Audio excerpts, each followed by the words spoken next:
go ahead and get into the program. Welcome, everybody. I see some new faces in.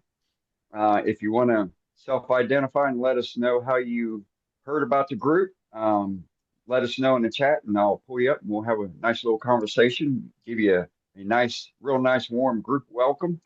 And with that, we'll get started here with some gallery. Later on, we'll talk a little bit about level up registration, and we'll get our news editor on, talk about the newsletter, and then hopefully my demonstrator will pop in later on, and we're going to have a really swell demonstration here in about 60 to 75 minutes. So, and then do we have a safety coordinator on tonight? Did I hear Safety Sue? Yep. Safety Sue's here. All right. Glad to have you back. Hope everything came out okay last week. Yeah, it did. Good. There's nothing wrong with taking a break. So, all right. With that, let's go see what Mr. Kingsley's got to show us. Whoa, I'm up first. Wow. You're up first. Well, like I said earlier, put your name down first. You can follow Howard King if you want. well, like I said, I didn't get a long time in the shop because I just don't have the energy level. But I'm making a handle for a new tool. Oh, pretty. Nice. This is Locust. And this is a 3/4 inch copper pipe fitting I cut in half. Yep. But at least I accomplished something this week. Will you put anything over that copper, or will you leave it like that? I'll leave it like that. Okay.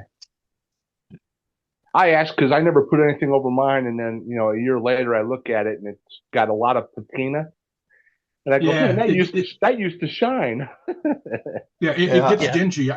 I usually spray something like lacquer or something over it. Yeah, I use lacquer on mine because that's what I sprayed my tool handles with. So I just spray copper and all. Yeah, keeps it shiny. Yeah, I need to do that. Just seals up. Poly works good too. Yep. Poly, tung oil, whatever. Any oil, any polymerizing finish works great. CA works. CA will crack on metal.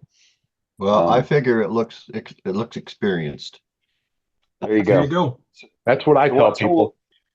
So what tool are you going to put in there? It's going to be a square carbide. I currently have a square carbide, but the handle is only about this long. And I made it when I had no clue what I was doing. And it's just too too grabby. Yeah. Right on. But it's good to be on the way back. You were able to get in there. Glad you were able to get out there. Yeah. Very good. All right. Thank you, sir. All right. Let's go to Mr. Newsletter. JJ, we got you. Show your gallery and then talk about the newsletter, please. All righty. Well, I've actually been in the shop since last week. And everything else you've been doing. Okay. I've actually been in the shop since last week, but I've been cutting and gluing segmented rings. Unfortunately, as I started opening up my shop, the one of the first service dog from the nonprofit I'm on the board of passed away. So I was asked if I would turn an urn, and I just got a notice last night that one of the puppies, when I used to breed, one of the puppies I bred is passing away. So my first two major projects back in the shop are urns, unfortunately. So today, for my own, after I worked on segments and gluing for my own sanity, I whipped out the 2-inch cup chuck and turned some coffee scoops. So I managed to get a couple finished scoops done, and that was very much an enjoyable time. I probably need to get 2 or 3 dozen of these done for the big market I have in May. So good start today. And just I've been away from the lathe for about 3 months. The bottom of this one is about 3/8 inches thick. Maybe a quarter. This one is it's almost consistent. So I figure by the time I get the third one done tomorrow, I'll have a nice 1/8 inch thick wall. It's just a matter of getting back into it, getting back on the bike, and remembering how to balance. So it's moving forward. Everything's we got going on. We had a great newsletter out today. You will notice there were images. That's the flyer or the handout for Roger Wolam's demonstration on March 4th, I think. Yes. Yeah, we'll believe March 4th. So we had the opportunity to get that information to you ahead of time so that when you see the demo, you will understand the measurements and things like that. That's a really neat thing we're able to do. So check that out. We need more pictures in the newsletter. There is on the Facebook page, there's 3,000 members, and there's 57 people here now, and I might get pictures from 7 of you. All it takes to get in the newsletter is to send me a picture. That's it. You email it to editor@worldwidewoodturners.org. It needs to be high resolution. If you use an iPhone, it needs to be medium or higher quality setting so that I can put it into the layout so that it will be printable. I can't pull pictures off the Facebook page or our Instagram because Facebook and Instagram shrink those images in order to make them load fast. Which, by the way, we now have an Instagram. I started that on Tuesday. That is the club's official Instagram. It is called Worldwide Woodturners. I'll try to drop a link in the chat. I don't have that window open at the moment. But we do now have a club Instagram. What I'm trying to do there is drop images from the newsletter into the Instagram. And again, there's no real selection process other than if it's been published in the newsletter, I put it in the Instagram. That's kind of my thought process there. I'm not going to get them all on the Instagram. It's just, I don't have time to sit here and play with Instagram all day, every day. There's the link in the chat. But that's another place where we can share wood turning and outreach to people. I will also be putting reels in there. So if you're making reels like Mr. Bert's doing, send me links and I will put them into the Instagram.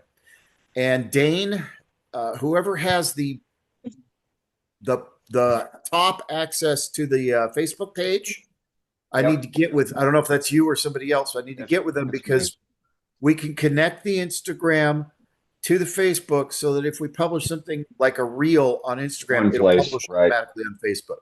Yeah. I'll work on getting that set up here in the next couple of days. Yeah, you've got login access to both root access. So and that's just all part of my efforts to market the club some more. Right. So again, if you're making reels, send me links so that I can share them on our Instagram because we can make your reel part of our story. And you'll notice if you look at the images and stuff, I try to make sure that I give credit and a description. I'm not going to steal your photo, put it in our Instagram and claim it's somebody else's. I'm going to use the same information you send me for the newsletter, put it in the Instagram. That's all I got. All right. Right on. Thank you. All right. So with that, let's go to Mr. Patrick. There we got him. Had him. There we go. There you go. I know y'all tired of seeing my junk every week. Oh, we're yeah, not. junk. You're the only one showing us stuff. Absolutely not. You're not turning. Had a little sycamore limb, so I turned the box. Pretty box. Left some of the bark on it and put a threaded lid on it.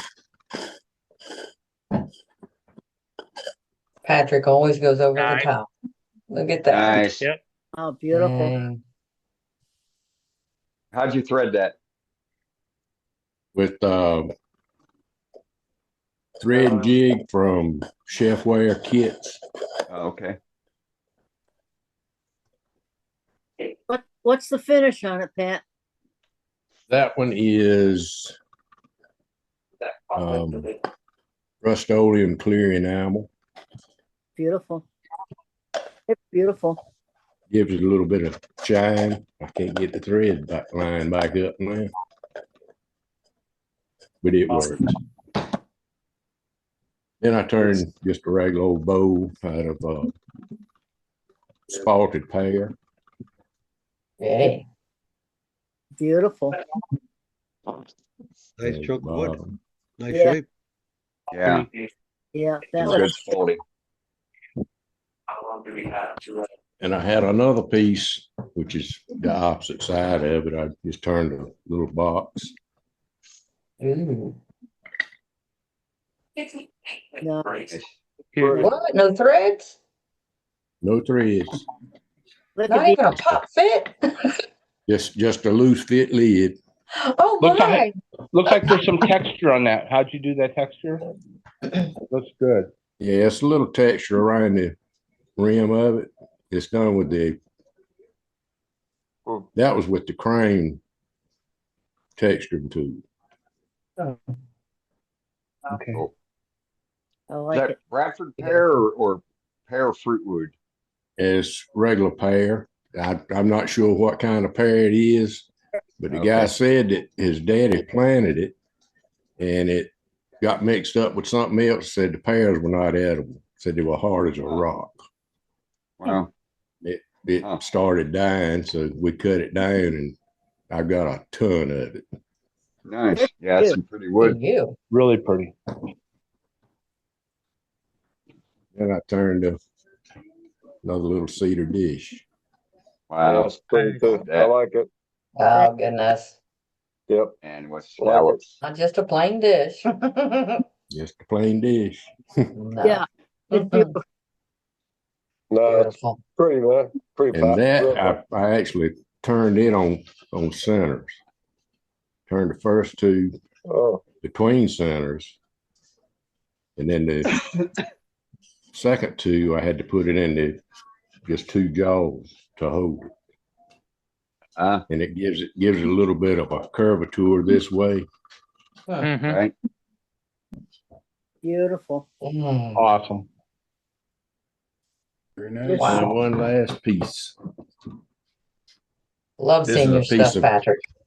This is a piece of persimmon. Wow. Nice.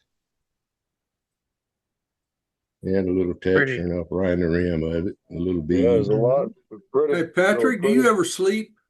Not much. Very little.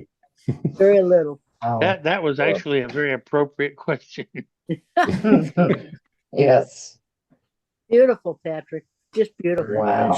What do really you have don't inside? What do you have inside of those medallions there? The coloring and stuff. The gold is from Walmart. It's the folk art gold paint. And the silver is Joe Sonia. Beautiful. Yeah. Nice touch. So what you hold it? You held that what 1, 2, 3, 4, 6 points. I mean, you did one way, you did another way, you did another way, you did another way, and then you did the whole thing in general. So you held that 6 different ways. C3. One, right there. Actually, four. Four. Turn this one this way. Right. Then you turn this one. Then you turn this one. Right. Right. Right. And then this one. And then you put it into chuck between center. Well, I started between centers to get the recess. Sure. And then mount it into the chuck to hollow it. Mhm. Patrick, Yes. the whole sides of those with that like medallion in it, or what? It looks like a whole eye with a pupil. I call it the CBS eye. Yeah. Yeah. Wow. What kind of And wood that- did you say that is? That is persimmon. It's as hard as concrete, Gorgeous Mhm. wood. but it takes an excellent finish. The only That's true ebony of North America. Exactly. Mm. And it's got a little bit of ebony in it, but it didn't have a whole lot. So they're not on the inside, but you can't really see up Yeah, here. you can see it when you hold it there. Yeah. Mhm. It was, you could see all the way through it. So I filled that with grind up charcoal and There CA, you go. and it looks like ebony. Right. And then Yeah, I got like the using bug, charcoal and CA. got the bug holes in it. Right. Wow. Very nice. It was a challenging turn, but it was a lot of fun. Bet. Wow. Beautiful. Beautiful work. And that's all I did this week. Good, very good. I'll try to do better next week. All right. We'll hold you to Thanks it. a lot, Pat. Hold you to it. Beautiful stuff. Thank you, sir. All right. So I showed it a couple weeks ago to being turned. So now it's got its shine on it. Oh, it's gorgeous, Dan. That is shiny. Oh, Nice. wow. And Yep. That is See gorgeous. your monitor. Look yeah. at that. Is that your drying oil that you put on that? Dan? Yeah, I use polymerizing tongue oil. And then I made and I'll never do that again. But I had a chunk of wood, it's about 1.5 inches, 1 5/8 in diameter. And it had already been rounded out. But I couldn't remember what it was. And it was a real plain, whitish looking wood. And after I got it on the lathe and I started, hitting it, I could take my thumbnail and I could, cut the wood with it. It was so soft. And once I got the profile done, then it finally dawned on me what it was: avocado wood. Note to self: never turn avocado wood. So I had to, I stabilized it with Parfix 3408, and I dyed it, and then boiled linseed oil to seal in the collar, and then 3408 to seal everything in. And it's only got one coat of tongue oil on it. But then I use cork from leftover wine bottles or champagne bottles. I have people save them for me and whatnot. And then you just trim it to fit in the canteen. The other thing that I'll use for lids is your whiskey and bourbon bottles and scotch bottles, because it comes with a cap, but it also comes with a cork. And all you do is make your cap apparatus, set that plastic cap in there, and you got the cork, and you're good to go. So red maple, picked up some spalding from sitting 15 years on the concrete, and then the medallions are quilted maple. What do you have to do to an inside of one of those flasks in order to use it, Dane? Nothing. So this one won't be used because I turned it too thin, and plus because it's spalted.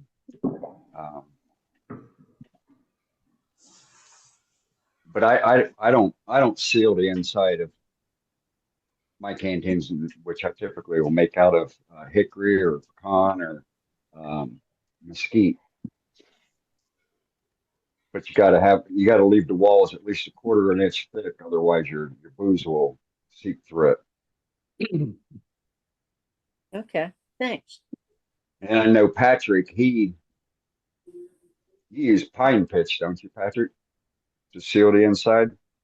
Mm-hmm. Yes, it's called a brewer's pitch, but it's really pine rosin, pine pitch.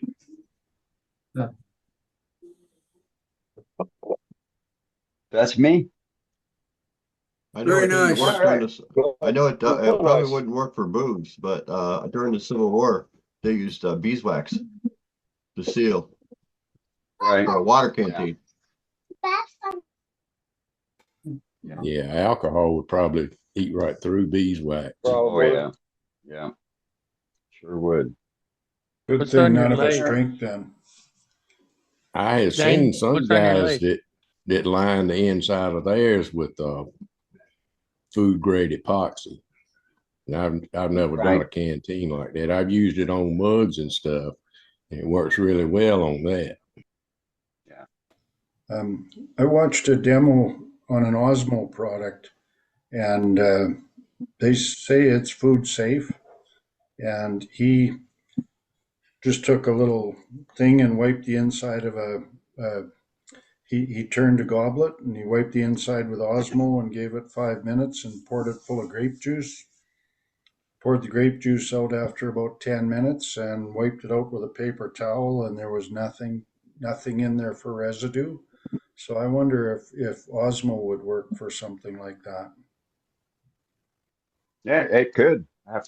I'd have to look into it. Yeah. I'm sure it's got a pretty penny it goes over because most Osmo stuff is steep, yes. Yeah. Yeah. But you use so little of it. Right. Very good. All right, thank you. Let's go to Roger from Indiana. And Roger is new to the group, everybody. Welcome, We'll Roger. give Roger a nice Hello, Roger.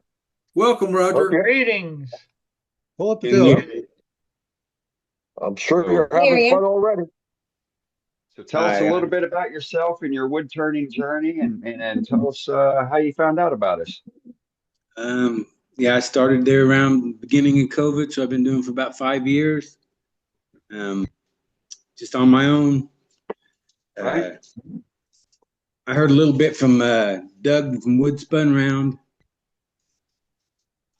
Watch him, try to catch him every week, but that's about it. And then YouTube is all I do. Okay. Whereabouts in Indiana are you? I'm in the nasty city of Anderson. Anderson? Yes. It's north of near Lawrence. It's north of Lawrence, yes. Oh, I think I go through your town to go to my brother's. Where's he live? Lawrence. Lawrence, oh, okay. Yeah. Well, if you come I go down, right down 36. okay. Anderson's on 109 south or 69 off of 69. Wow. Okay. You're not too far. I can make it to your house too. Watch out. Anyway, Hey, go on. that means he can make it to your house too. Yeah, I've just been solo in it off of YouTube, so just kind of getting things dry, and going the route. This is what I have this week. I'm hoping you guys can see me. I don't know how this computer stuff works. This is a piece of air dried black walnut I finished this week. Raise it up a little higher. Hold it up a little bit higher next to your face. Oh, there you go. There you go. Nice. Beautiful. Beautiful. Yeah. Gorgeous. Love the flame in it. That's what I was going to ask. Is that flame? Yes. I like Garage that flame. bottom. Let's see that signature in the bottom a little closer. I like that. I just have a little laser pecker. Hey, outstanding. Nice. Laser pecker. Yeah, you see how that works, Dave? I know. Right. We know somebody My else that's laser- got one. Apparently, he don't know how to use it. Right. I barely figured out how to get the plastic off of it. Oh, you finally took it out of the box, then? I told you need to just send it to me, and We got to give everybody a hard time. No, you can send it to New York and I'll use it. So I've had the laser pecker for going on 5 years now, probably at least 4 years, and I've never used it. It's been out of the box one time. Well, that's at least once. So it's a standing joke. Anytime somebody says laser pecker, we got to shove the needle to Dane. yeah. Well, so welcome to the fold, Roger. Now that's one of your cues. Whenever somebody says laser pecker, you get to pick on me. There you go. If you invite abuse, it would be rude of you not to accept it. Yeah. Right. Yep. But well, welcome. We always enjoy having new people. Indeed. And your work Keep is coming back. You're going to learn a lot. You got anything else you want to show us, Roger? Oh, I've got all kinds of stuff. It's usually in my boxes packed away. I work on a little bit of everything. I mean, I do cremation urns, and I like to turn big bowls. So I have anything from 24 inches down. Nice. What kind of lathe you got? Kind of lathe. I got a Laguna 2436. Nice. Lathe. It was good. I started out with a Harbor Freight, and then I went. It lasted about a year because I maxed it out every day. So. Right. Is your Laguna the 3-horse? Yep. Yes. Yes. Yeah, the bigger they have.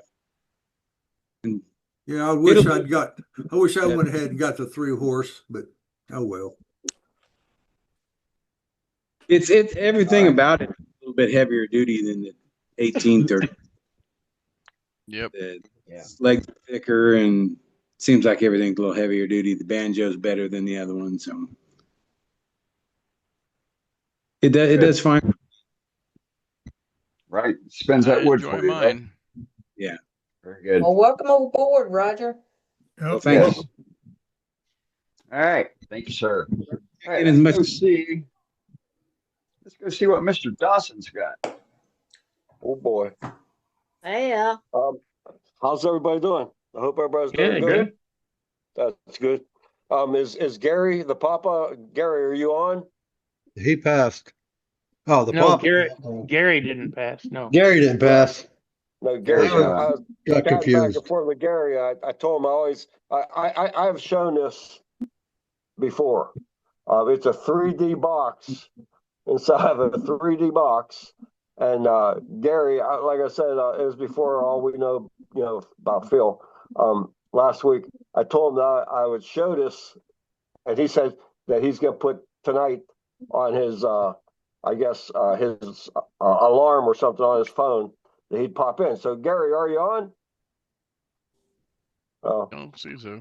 Anyway, Not on. it's a not platter. It's not It's a platter, and Nice. that was one of his ideas. It was kind of cool. And now everybody knows about making wedding chalices and stuff like that. And you make 2 rings, and you put the 2 rings inside of each other along the post of your chalice, right? Well, this is a chalice for us guys that are married over 50 years. See, the wife made the life, and everything's cool. You're not that part of it anymore, but you're around, because changing oil, cutting grass and stuff. So this is made out of apple. And it's cracking.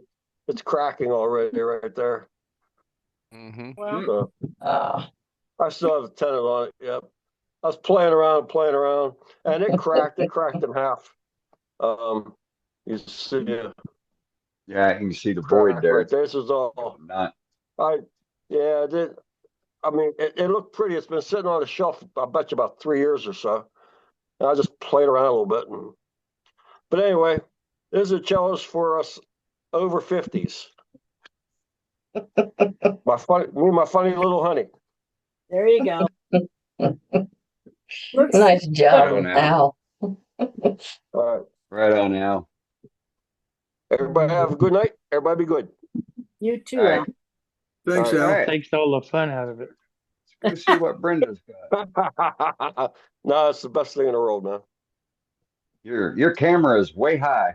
You must have your monitor rocked up.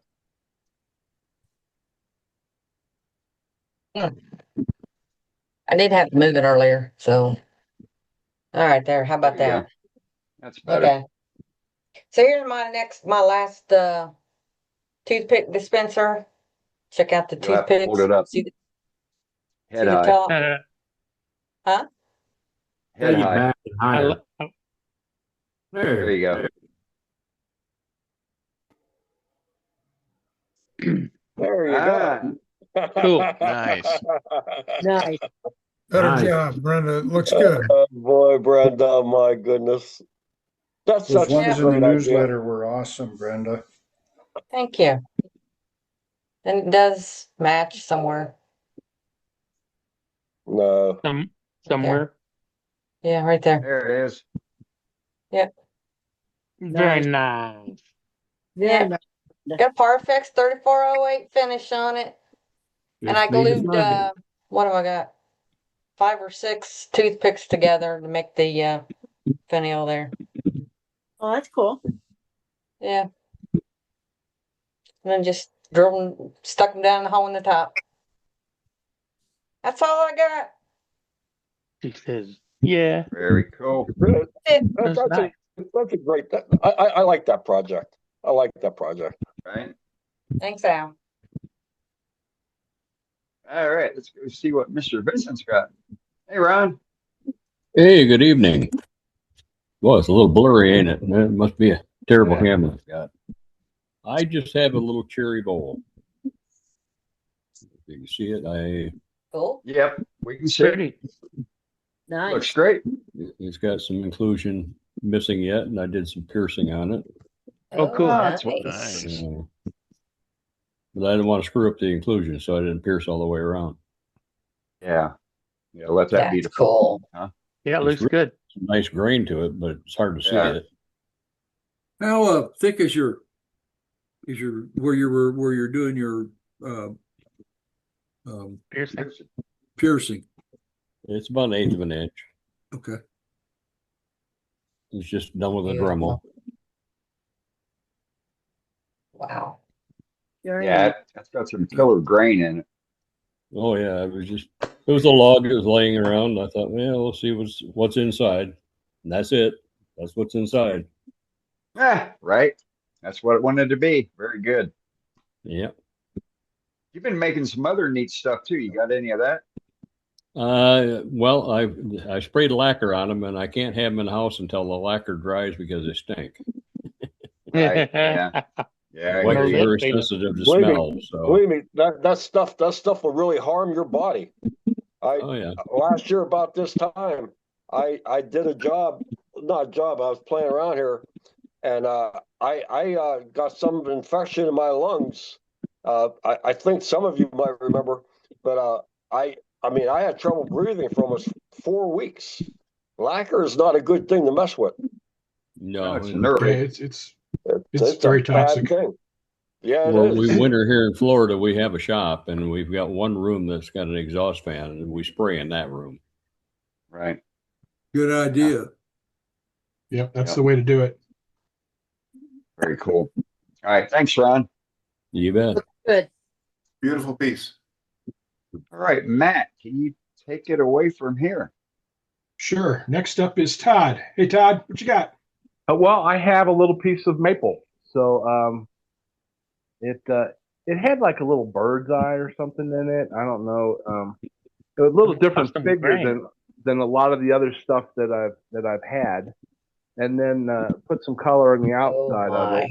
Wow. That is pretty. Oh thank man, you. that's gorgeous. And so and then I used that laser pecker. I don't know if anybody's brought that up yet tonight, but I used that laser pecker on the bottom. Ain't needs to send me his. About that. What's your This is- colorant? Okay. Todd, what's your colorant? Those are all the Hampshire Sheen intrinsics, the colors. I tried to put them on and keep them real separate to keep them vivid, especially like the honey, which is the yellow, and then just blend real carefully, trying to blend the colors. Then at the end, to try to keep a lot of the vivid colors in there instead of ending up with if you're a little callous with it, which I am sometimes, you end up with a lot of colors that are in the purples and the oranges and the greens, and not so much the reds, the yellows, and the blues. And so I was trying to keep this one a little more red, yellow, and blue. And you can see a lot of places where when blending it, there's greens and there's oranges and whatnot in it. But that was Is it a water-based dye or? the Hampshire Sheens are water based. Yeah. Okay. Hey, Todd? Yes, sir. I'm sure you know this, but Martin has on his website a chart as to what colors play well with others. Oh yeah, and these aren't these. You nailed it. Oh, I was going to say these probably go against that. I have that printed out at home because I'm basically well, I'm a Gur Animals for Adults type of person when I dress. Yeah. Right. So I'm not good with colors, so I try to stick. No, with, you are. Stick with them that go together. Awesome. How do you do the blending though, Todd? So, well, that's one of the cool things about the intrinsics, the water based, is you can go back in and wet something up, and what I do is I rely on the blending to give me color changes, and so instead of it fading from a light to a dark or something, where you see those colors, and some places in here I did it better than others, and some places how did you apply it? I apply it with a paper towel, and I just put it over the. I put the paper towel over the top, do that to wet it, and then I take that paper towel and I carefully wet down where I want, set that paper towel in front of that color and do the next one, and then go back and try to make it darker. And then once I have all the colors basically where I want it, I go back with those and I'll wet them again, and then I'll use those and I'll rub those joints, those seams, and a lot of times I'll try to leave a little gap, so when I go back in there. I might take like over here, there was a gap, and so when I went back in there and I used the yellow to blend to get that green in there, and so if I used the blue would have overwhelmed the yellow. So I try to blend with that lighter color to get that, but not letting my towel go back over the the pure parts of it. Try to keep those colors pure. So you nailed that one. Yeah, you really did. Yeah. You really did. It's one of my favorite ones, and there was 2 coats of sanding sealer on it that I used a white scrubby and knocked all the stuff back off of it, and then cleaned it, and then like 4 coats of the Deft lacquer or whatever they call it now, and then sanded it with 1,000 grit. Sandpaper, and then put 2 more coats of the lacquer on it, and then used the white Yorkshire grit microfine to buff it out. It came out great. So yeah, thank you. Really looks nice. That one night. I'm sorry. I doubt you did that in one night. I made this bowl Sunday after the hockey game, but I came back on Monday and turned the inside of it. Everything else was done in about an hour and a half on Sunday. We hate you. Is it just me, or does anybody else get reminded of John Madden when Todd talks? I'm not afraid to fly, so there's a difference between us. Well, for sure. That or stand down with the river. My dad drove for Greyhound for years and years and years, and ended up driving John Madden a few times, and he said, not a nice guy. But either way, I try to be nicer than that. You are. Sorry, it just got me. Yeah, well, really? In my younger days, people said I looked like Ron White. So yeah, you do. You do. But I probably had a drink in my hand. You're just as entertaining. This wasn't a look like comment. It was a sound like. Because when you're describing that, I'm hearing John Madden do it. Oh my goodness! Well, that's crazy. Yeah, it's crazy. I've been trying to until now. I've been trying to put a little detail in my feet more the last few bowls I've made, and hey, I'll apologize. Like Patrick was saying, maybe you get tired of seeing my stuff, but I have like 75 more blanks like this, so. I like doing the small things because I can go out there. I don't have much time. I can make them in an hour. The grain on the inside of that thing is absolutely awesome. Yeah, it almost looks quilted. Right? Yeah. I got this blank at Rockler, and it was listed as just their normal. If you've ever been to a Rockler, this was the 3A figured that they sell at Rockler. But even when I bought it, it didn't look like that. It didn't look like those same stripes, the tiger stripes that you get. And it never know until you open it up. Yeah, really. And seriously, looks quilted. It's crazy. And Beautiful. playing with the outside of it, I was hoping I could get the outside of it to really pop with that. But when I was done with the outside and I wet it down, I couldn't see any of that figure on the outside. And so a lot of times on these bowls, I will use black, sand the black off, and then put the color over the top of it to really try to accentuate that figure that's in there. And with this one, I wasn't seeing it. And so I instead of putting that black under there like that, I just tried to keep the colors really vivid. So Todd, tell us about your laser that you used for engraving that came out really nice. Yeah, it did. The laser, that's just the Laser Packer 1 Pro. You know, Okay. there's probably people in the club that have that. I don't know. Just dial in. Enough from me, though. But well played, Todd. Well played. I missed something there. Something went over my head. That well, Because he said something about it early in when he was talking.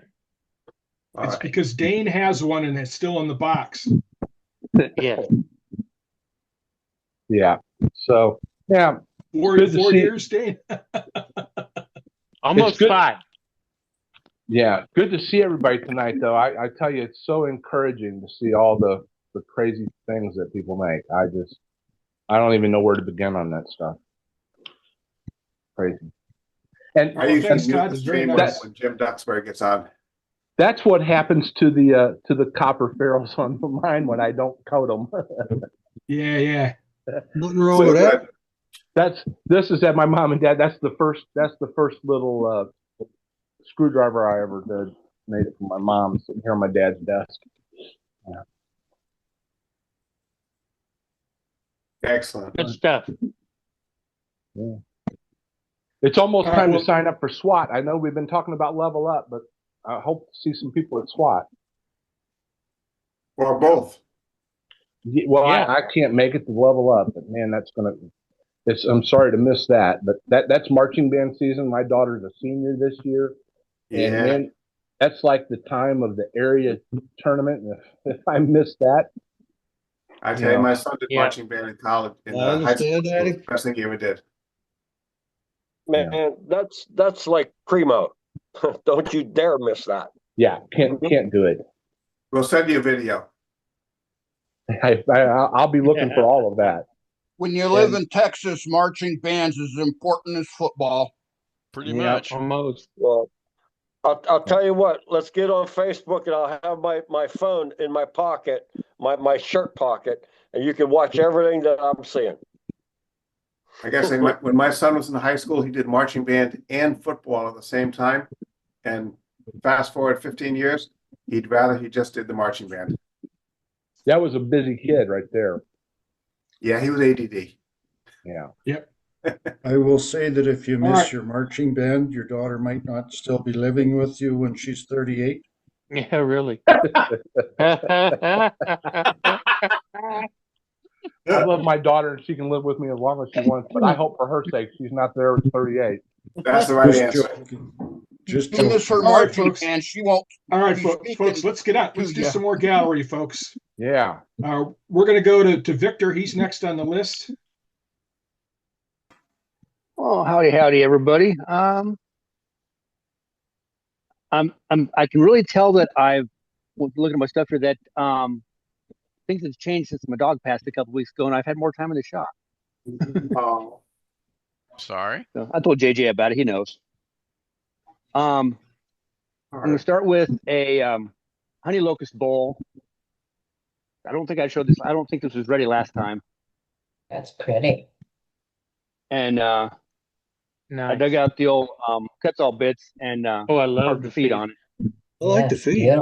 I love those Very feet. nice. That's great. And if you look careful with the grain, you can see a pig face. Oh yeah. Oh, yes. Yep. So that was cool. I'm sorry, Victor, can you tell us more about how you did the feet? That's really awesome. Well, I purposely left a deep but mortise, I guess you could say. And I've just got a couple of aggressive cuts all burrs And I figured out my 3 points, and then I just started hogging it out. And once I got it hogged down close, I went from the coarse bit to a medium bit, and from the medium bit to sandpaper, and sanded it by hand. Good patience. Awesome. It was a test in patience, yeah. And I found out that this one little spot right here must have been some little twig or something. It also just barely shows up inside over there. Light can't see it, but anyway. And then I've been doing more vases and mushrooms and stuff. So what's the finish on that? On the locust, nothing yet. Yeah. Okay. I need to finish it. This is the sycamore vase I did the other day. Ready. Had a nice limb right here, so it's got the limb crack right there. But when I showed this to someone else on camera the other day, this one detail right here looks almost like a little flame. So I thought that was kind of cool. What a shape. Nice piece. Just finished this one today. This is more of that maple I had. And one of my TikTok friends has already claimed it, so it's spoken for. Great. Beautiful. Two more things. Well, I'll do this one in bulk. Over the last 2 days, these six mushrooms. Whoops. Nice. Let me just get this way. Problem. Aw, Cool. cute. Nice. So, you got these 2 are apple, and these other 4 are black walnut. And I'll do one last thing because this is cool. Black walnut branch that the bugs got to, and it's just all over the place. Oh wow. Yeah, that's gnarly. The bark looks came off cool. on this side, so I just left it like that. Got That makes it better. holes all through it. So Oh, you it got looks like a little mouse there. face. Yes, Yeah. it does. You've got a bark inclusion hole over here, and there's a Or hole in Star that Wars, that comes down underneath the cap. Oh, wow. And That there's looks- all kinds of color variations going on with it. A lot So of what character. sort of finish do That you is have cool. on that? And That's awesome. All my mushrooms, I just finished with Howard Feed and Wax, and I got the same thing on the vases. I would think All these vases so far have the inserts in them, so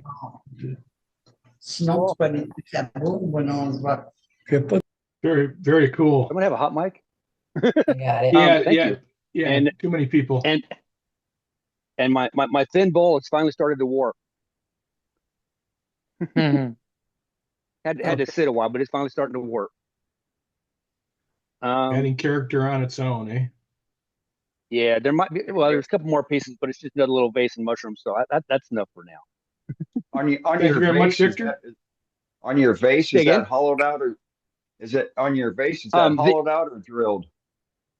These are just drilled just for the Oh, okay. insert, Right on. and then it's recessed in there. I Nice touch. don't have any right now that are just hollowed out for dry flowers. Beautiful. Except one, two, not even Very- one. So yeah, Very nice, Victor. Thank you. thank you. Next up is Doug. Hey, Doug. There he There is. we go. Now you can hear me because I'll bring my mic down. First thing I've got, let's see. There, it's hung up. Oh, wait a minute. I showed you that before.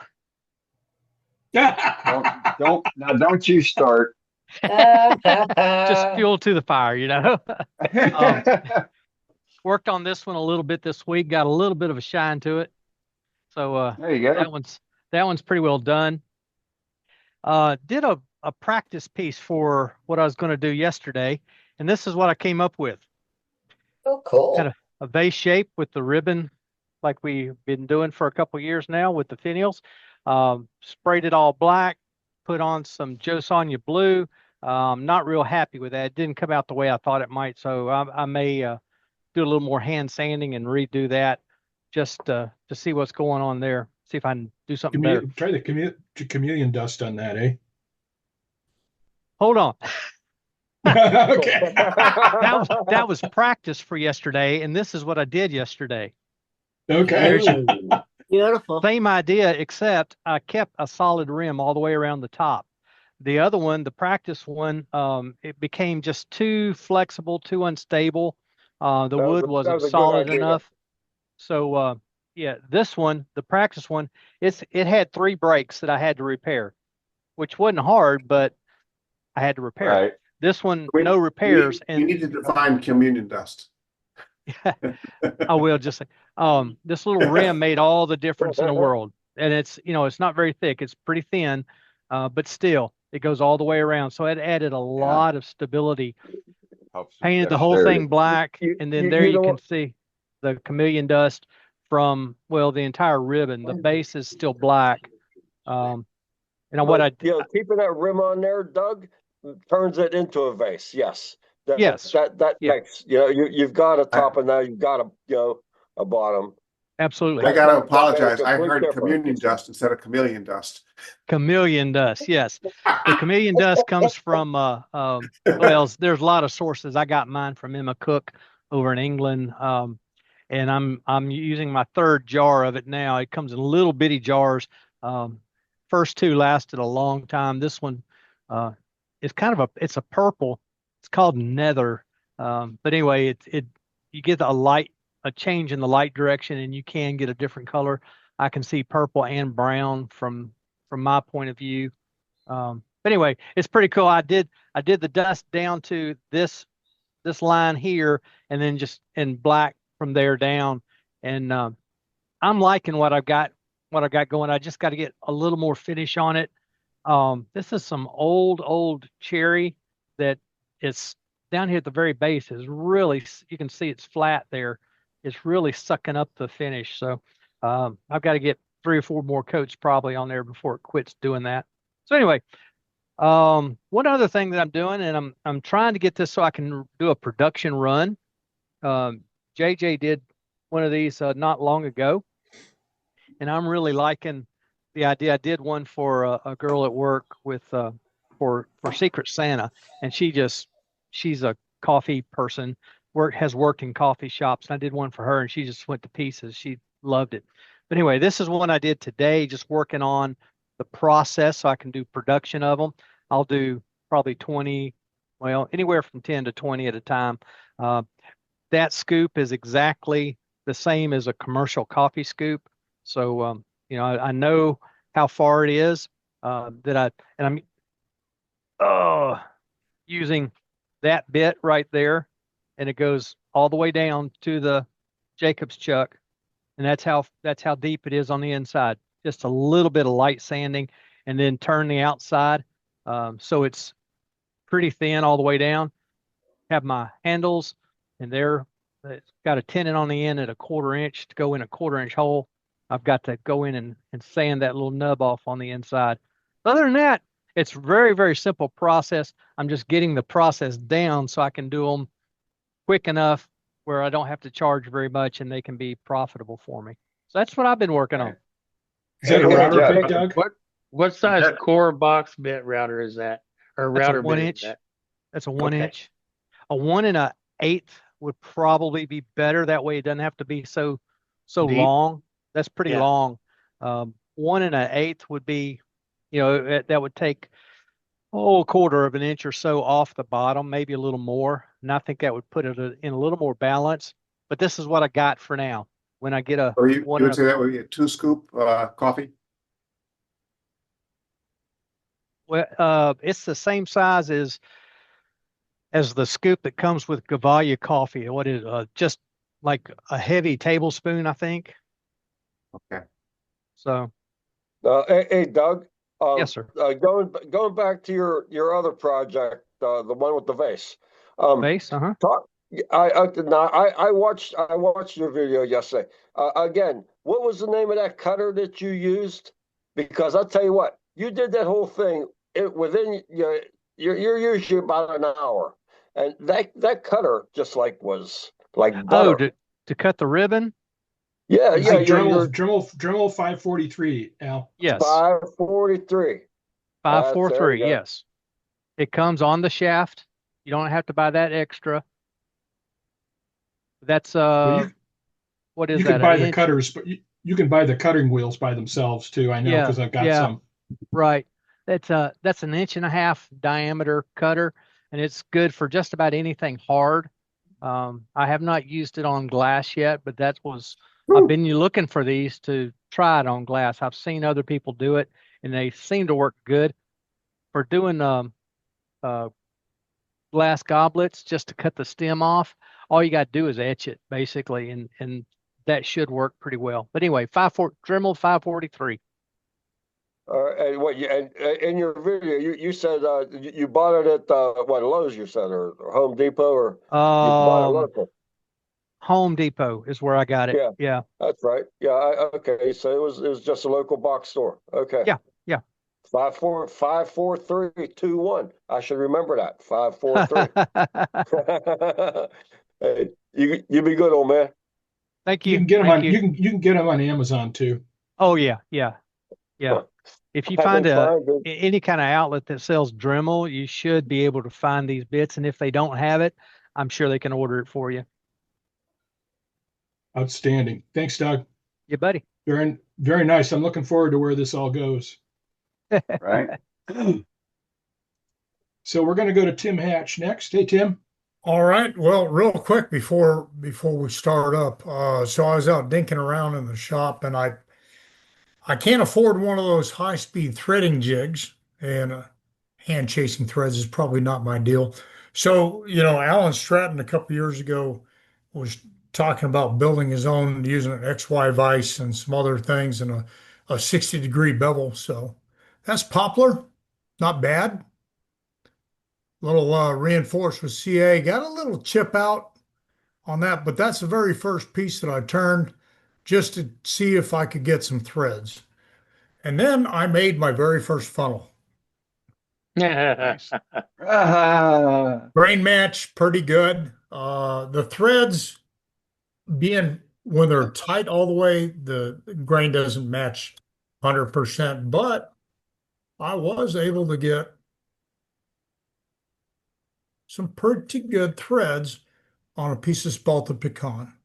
Nice. That's nice. That's So nice. besides the funnel, Yeah. I mean, this was just a junk piece that I threw up there on the lathe to play with. But We'll call that a test piece. XY vise and a little adjustment, making sure the height was correct and all. And that 60-degree cutter in a cullet chuck. So I'm not having to use a drawbar and all that other happy stuff. But I got cullet chucks and I bought the XY vise. It's a little bigger than the normal one, but that way I can transfer it to my drill press or other things. It's not just dedicated for the lathe. But 16 3/4 inch, 16 thread per inch Yeah. rod. I got that from I got a list of places and whatever, but I'm planning on putting together a demo on how to do that, in case you ever want to put one together, and then also maybe doing some on a regular lathe ornamental type turning using the XY vise. I'm still working on part of that project, so that's something to come. But anyway, Very cool, Tim. Hey, Tim, yes. that box that you got the hole in, can you turn it upside down? Add a finial to the top of it? It's really not thick enough for a finial burner. My wife suggested maybe some UV resin over the top of it and put some type of a decoration in there. So Yeah. You know what you could do? Get yourself a button and put in there. Now you got a little weed pot. Yeah, it's just it didn't You got quite to see line it. up the way I wanted to. I mean, that's fully You know how to closed. you know how to fix the threads. All you got to do is shorten the threads on the tenon. Yeah. If you shave one of your threads off, and So yeah, just it's like I say, it's just it's a work in progress, something Right. I was dinking around with, trying to figure it out, because I really hate paying big money. Not against paying big money. I just don't have it. So $500. Details. Minor detail. Details. Minor detail. minor details. Very nice, Tim. All right. Thanks. That's all I got, guys. Oh, I do have one more keep tip working for on you. that. Real quick. My Powermatic 2014 lathe, I was able to take the 16-inch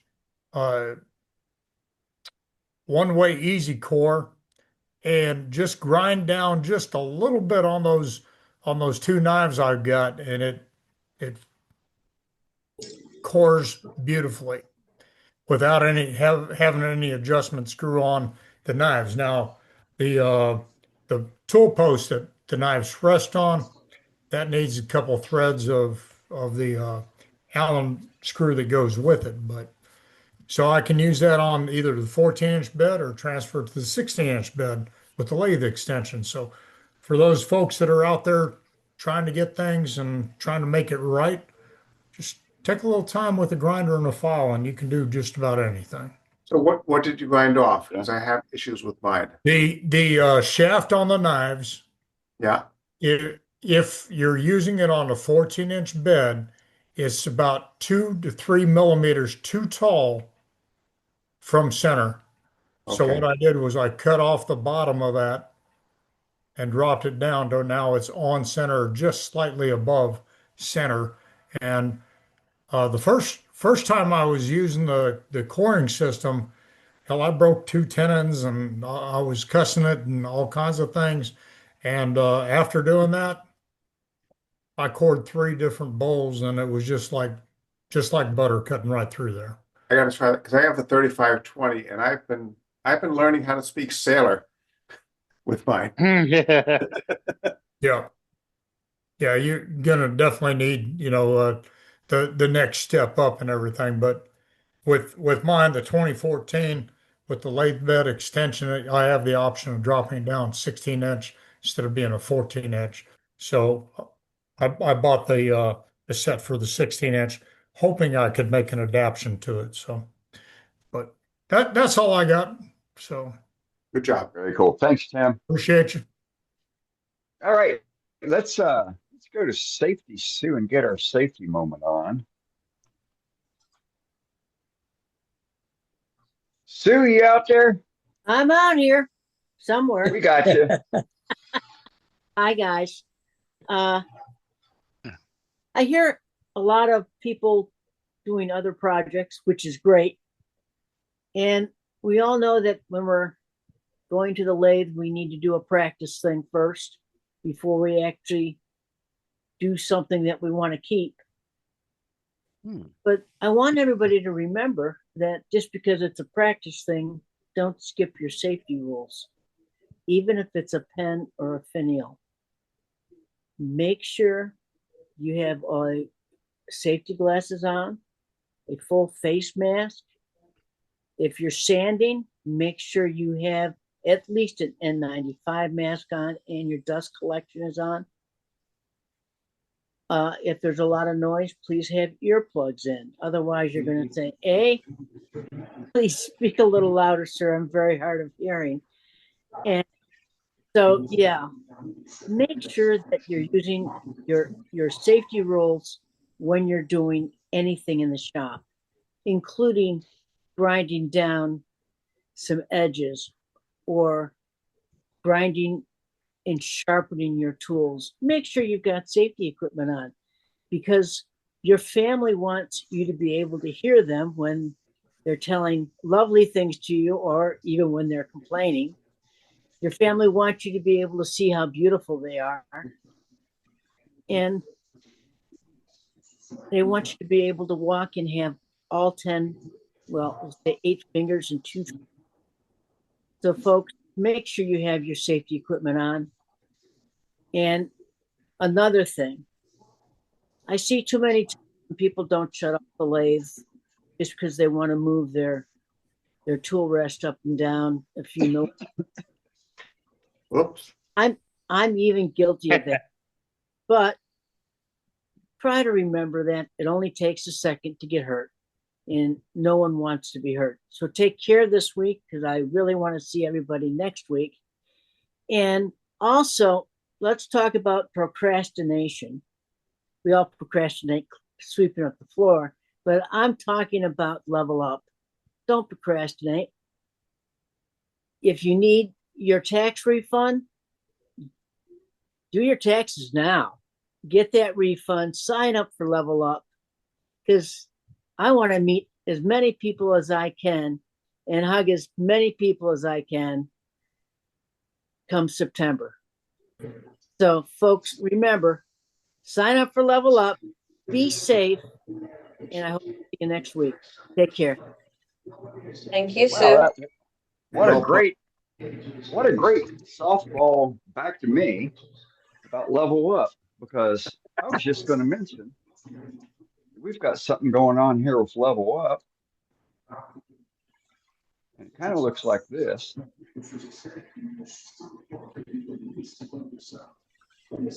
So we got an amazing lineup of coaches that are going to be teaching us all how to do something, some fantastic project. You're going to go home with, by the time you're done, you're going to go home with at least one project. Depending upon how many courses you sign up for, you're going to go home with multiple courses. All you got to do is bring your own gouges and your turning tools that you prefer to use. It's $160 or $80 a day, and we're even feeding you. We're going to provide evening chow for the 3 days, and then we've got a block of rooms set off at the Hotel Mead Resort up there in Wisconsin Rapids. All you got to do is call the phone number here. We've got this on the website under Level Up. We've got this on the Facebook page under Featured. But call the number. Don't try to book it through hotels.com or whatever booking app that you may have. Pick up the phone, call them, ask for the front desk, and tell them the Level Up code, which is Level Up, and it's $130 a night. Check out the hotel. It's a 5-star. It's a 5-star resort, so you'll be happy laying your head down there, and I will be staying there also. So it's going to be a good time. And so with that, there she is. Does that hotel have a bar? The hotel has a magnificent bar. Thank you for asking. It has a magnificent bar. That is an exceptionally important question. Unfortunately, I'm on the wagon. I'll have tea. The rest of us will pick in up the September. slack. You'll be on the wagon, Chris. I'll stop off just for you, Billy, because you owe me a beer. Chris, I can't picture or I owe you one. Right. But it's going to be a lot of good camaraderie, between all the people that are coming. We've got about 13 people signed up thus far. I know there's a couple checks coming in the mail for manual registration. And I know that there's several of us that are waiting on tax returns to be filed and get those refunds. So you got the extra cash flow for the event. And many of you already confirmed verbally about it. But go to the website. I'll pull up the website here real quick. Here's my problem with signing up. I'm going to put it out there. There are too many options to choose from. I'm trying to find out which ones I want to go to and which ones I can't go to. Understandable. Which is a good thing. That's a good thing. Right. So, main page, click on Level Up. This is going to, the main page is going to talk about various stuff. Down here, we break out, what the classes are, who's teaching the classes, all 3 days. This is an event it's going to be emulated because it's never been done before. We got the cost breakdown here. Things to bring, it's up to you. Definitely bring, if you plan on turning, make sure you're bringing your gouges, the tools that you like to use. We've got off-lathe projects, which are going to encompass in all things embellishing. It's going to be a good time. 3 full days. Can't wait. So with that, if there's any questions, I can field some questions while I'm waiting on my demonstrator to pop in. Dane, what I'd like to remind Yes. people that they also need to bring their own safety equipment. You know, if you Well, you know, at a minimum, you know, eye safe, protection. yeah, Whatever a person's whatever. Now, here's the thing: it's whatever the individual's preference is for safety. I'm not going to be going around and saying, "Oh, you can't be at the lathe now because you ain't got no dust mask on." You know, at a minimum, being turning at the lathe, you're going to have eye protection one way or the other. You know, but for some of the other stuff, that's going to be kind of hard. You know, individuals got to take it in account of what they need to do for themselves, right? You need to be responsible for yourself. Yes, you know. Yes. And please, I'm the dad of my kid, you know, but I'm not the dad of y'all. So, Well, part of that too is some people like myself, I haven't signed up yet because I got some issues going on. It's not about the money. And I'm not waiting on my taxes. I don't have to worry about that. But yeah, I know you're we're flying, and so we can't bring the big, helmets that we wear at home. I have one of the right. JP things that I wear at home. We're gonna have safety. We're gonna have And impact. and I have safety glasses, and I have, all that kind of stuff in the mask and all that kind of thing. But as far as the face mask and all, I don't have enough room in my suitcase for that and my tools, and so that'll be part of it. Plus you got to save room, for goodies that you buy, and plan on having a few vendors there. It's not a Level Up is not a tool slinging event, so it's not going to be a bunch of vendors there to have a captured market and sell to. It's going to be, a couple of vendors that want to be there, to want to support and help the folks out that are going to be there at Level Up. So, so far, everything's a go with registration we got going on. So one other thing, well, I don't have to mention that anymore because Dave's already fixed it, because he's the best webmaster that ever existed. How he does everything, how he can roll with the punches for all the changes that unfortunately I had to roll down his way the past couple of days. So with that, we're always looking for adverts and promotions. So for those of you that have TikTok channels, YouTube channels, Instagrams, where you do little shorts and whatnot, Martin Clarkson over in England, he's one of our coaches. He's been with us from the very beginning. He's one of the originals. He put out a real nice TikTok advert on Worldwide Woodturners and Level Up last week. This week, Billy Burt put out a super swell short on his YouTube channel talking about us. Joe Gibson's put out a couple TikToks. I believe JJ has put something out here recently. But there's a lot of you that's got that social media presence. Every little bit helps. Getting it out there. Who we are, what we are, and get people coming into the meetings and getting their learning on. So if you can help us out there, that'd be great. And plus, it's good advertising for yourself as well, because we're pulling stuff into our new Instagram account, and so it'll be a little bit of marketing going on for y'all as well. So, but all right, so right off the bat, Dane, how can anything be any better than this?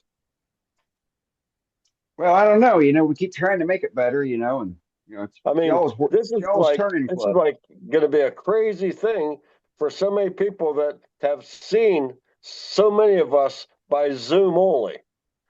Right. And man, you know what? To shake your hand would be kind of cool. You'd be good. Yes, indeed. I'm looking forward to it. Thank you. Checking. Gonzo, are you on yet?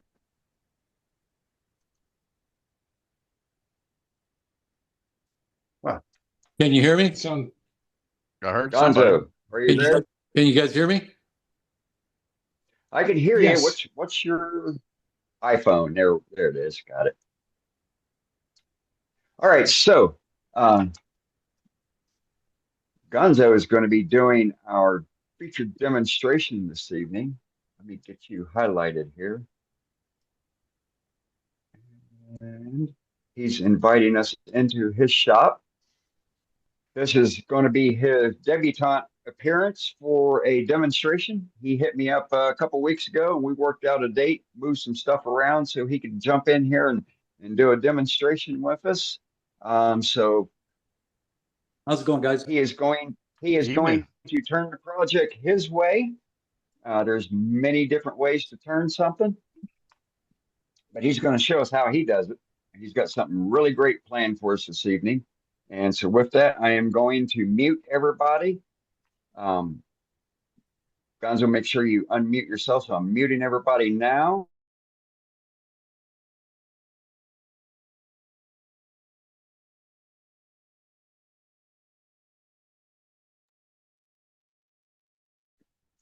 And I got you.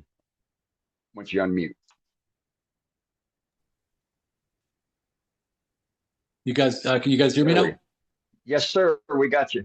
Okay. All right. So my name's Gonzalo. I'm out here in Sparks, Nevada. Today I will be turning a live edge out of oak. This is one of the pieces I did earlier. So it'll be similar to this. It's the same wood. I already pre-drilled with a Forstner bit, so it sits flush into my drive center. That way I don't get anything coming loose between centers. And I will be starting off with a 5/8 bowl gouge.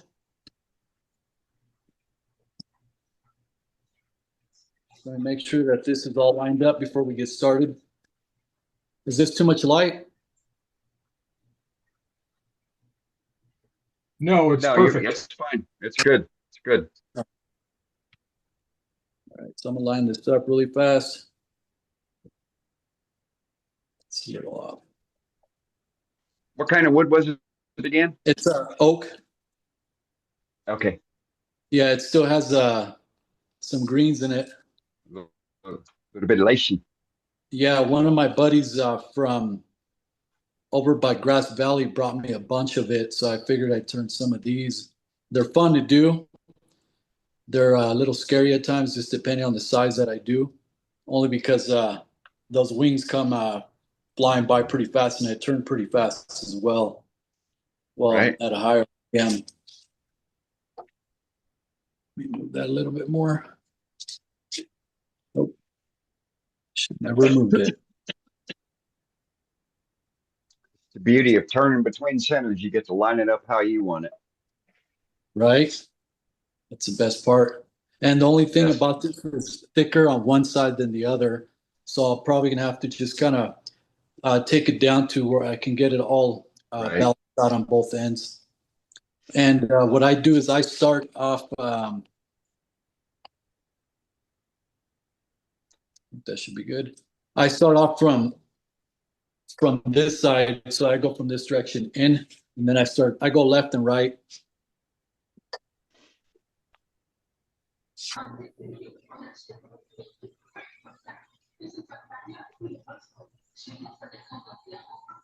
All right. Looks like you're working on a robust. Yes, I am. American Beauty is one of my favorites out of the few that I have here. Well, this is the only the only robust that I have. But I have a Big Mark. I have a Woodfast and a couple Wens. All right, hopefully I don't get too muffled out. I have my microphone right here. Okay. I know we're not supposed to turn with gloves on, but this stuff doesn't feel very good when it comes off. It's the kind of glove I wear on my left hand too. Yeah. Fingers cut off. Yeah. All right, so you guys ready? Let's go. I try to keep as much light as possible. Hopefully it doesn't blind you guys because I want to see where. No, you're fine. Your lighting's good. I want to make sure I can see when it's coming towards me. So Sure. let me get some stuff out of my way. All right, here we go.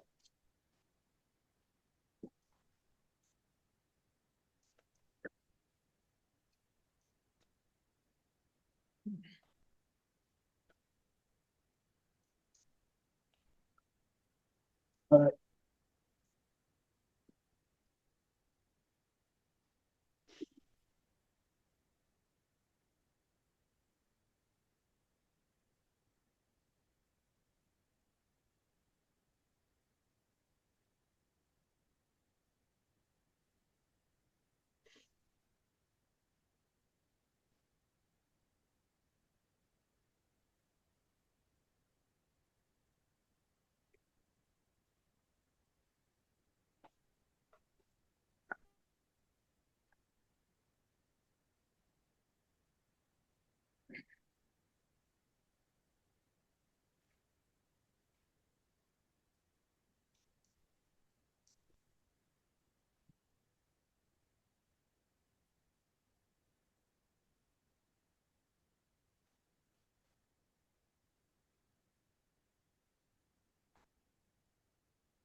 Making short work of the edge grain there.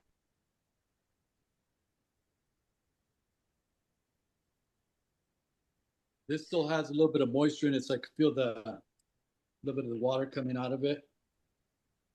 Yeah, wood's just peeling right off. You're making short work. Yeah, I sharpened my gouges before I started just so I didn't have to stop too much, but obviously I like a sharp gouge. Right.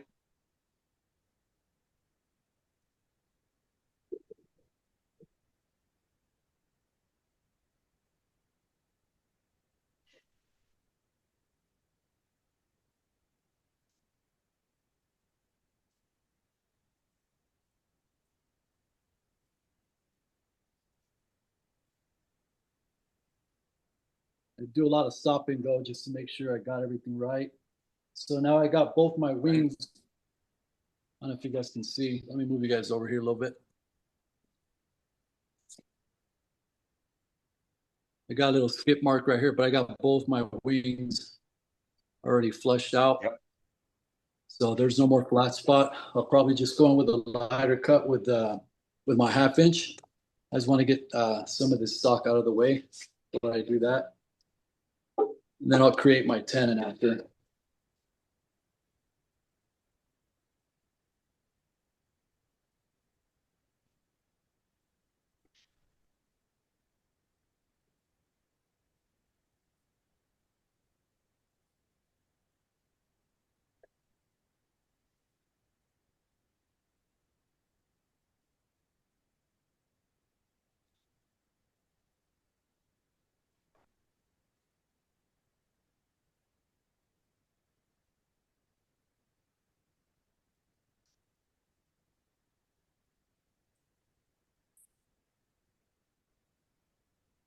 I try not to move my tool as too much when it's moving, when the lathe is on, but I work like that sometimes. I don't know, feel. You moved it so quick we didn't even notice.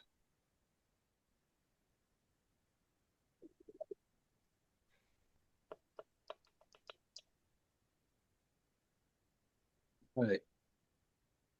I'm going to go back in with my 1/2 inch.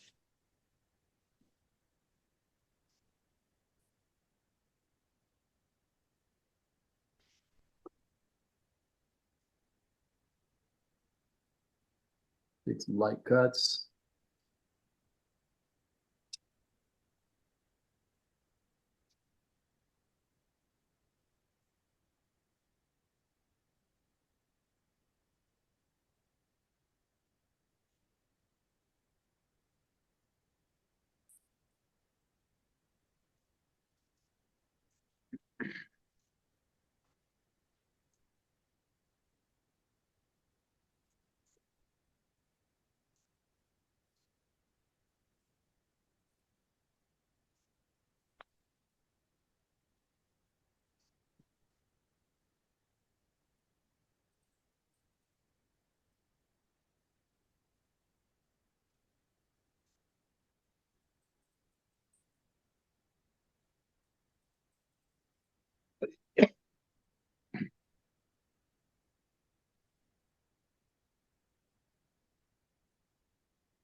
Got some wormholes in it.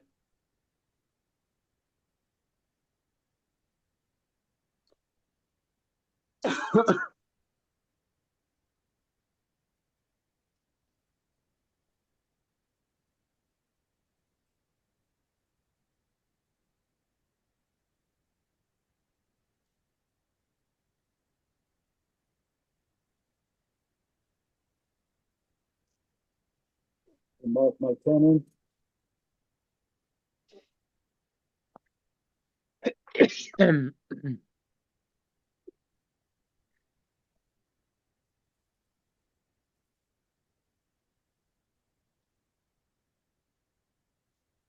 you guys need me to move the camera to different locations, just let me know. Okay.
Thank you.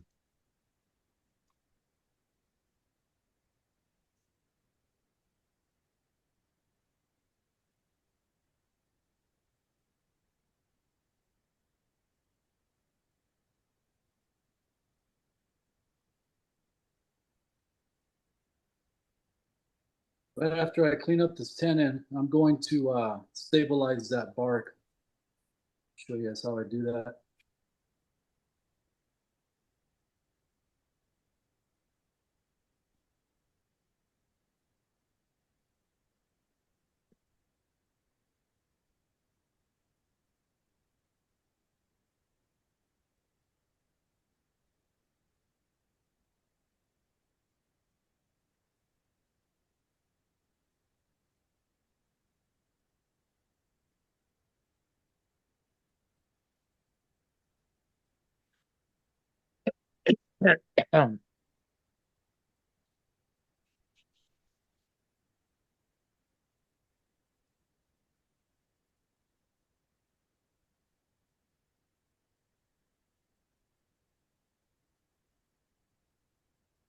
That's good.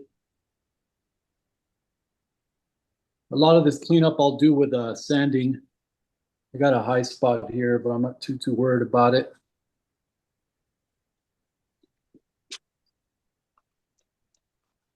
I'm going to use a little bit of a CA glue thin to stabilize this. I lost a piece already, so hopefully I don't lose more. I put it all along the bark into the sap. I don't overly soak it just because when I reverse the piece, I do the same thing, but on the inside once I create and establish my thickness. Kind of CA you using? Starbond thin. Okay.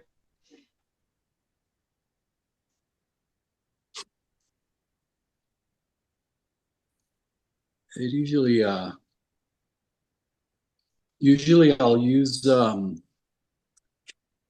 shellac first so it doesn't stain the wood, but for some reason when I do it with oak, it doesn't really stain. Or sanding sealer, whichever comes in first. It usually helps for most woods. Sanding sealer helps, and it prevents staining of the wood.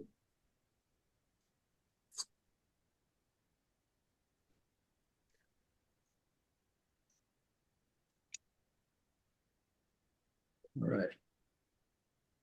Let me spray with some accelerator.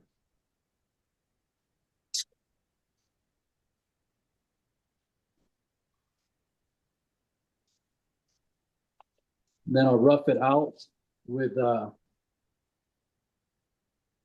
120.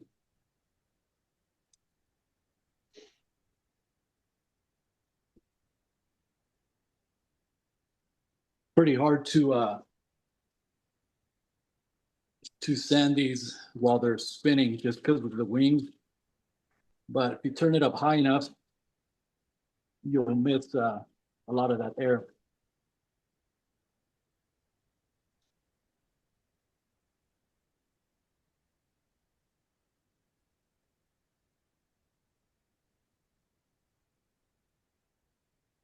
Not working anymore.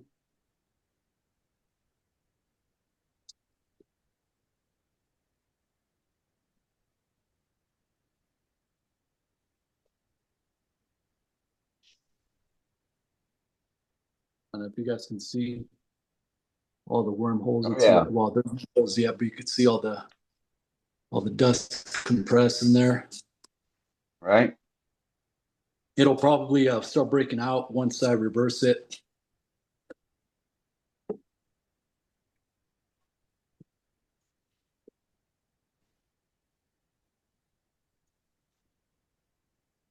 I'm gonna sand really quick. I'm gonna turn my filtration on. If you guys don't mind. Yeah, go ahead. We won't hear it.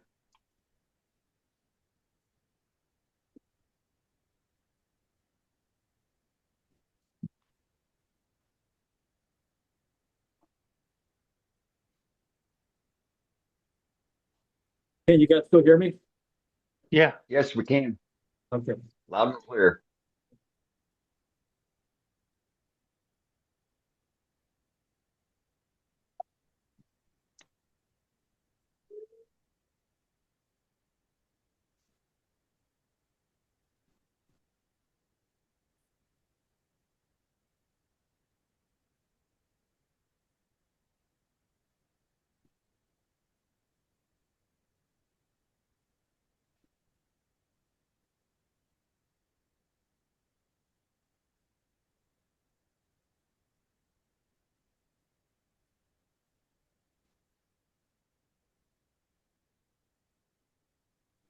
All right, so that took down some of my high spots.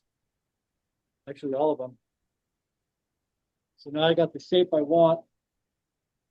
I just got to do some quick hand right here. Find my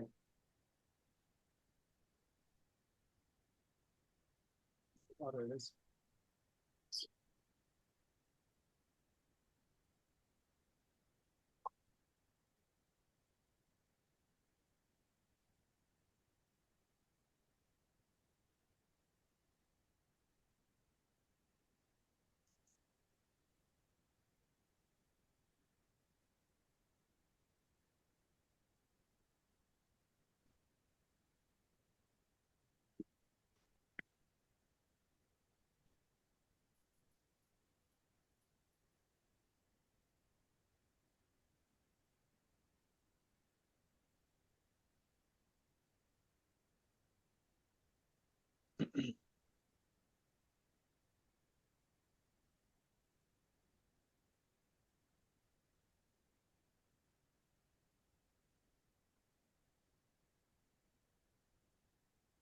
From personal experience,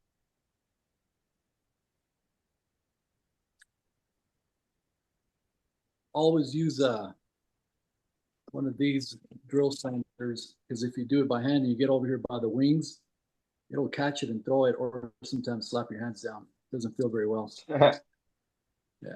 All right, so I roughed this down with an 80, and I'm going to take it down from a 80 probably to about a 220.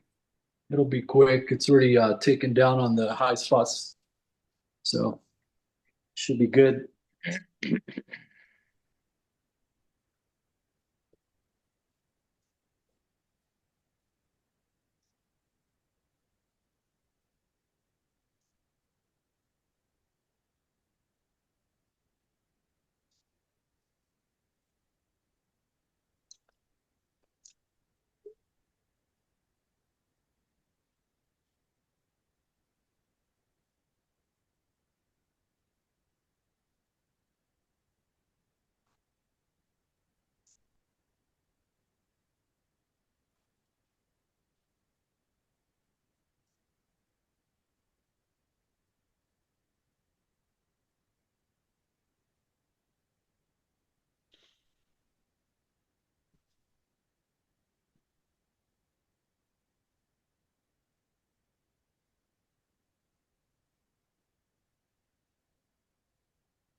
All right, so I got that sanded down to where I need it. And I'm gonna double check, make sure my sanding is on there properly. I don't want any wobble and reshaping.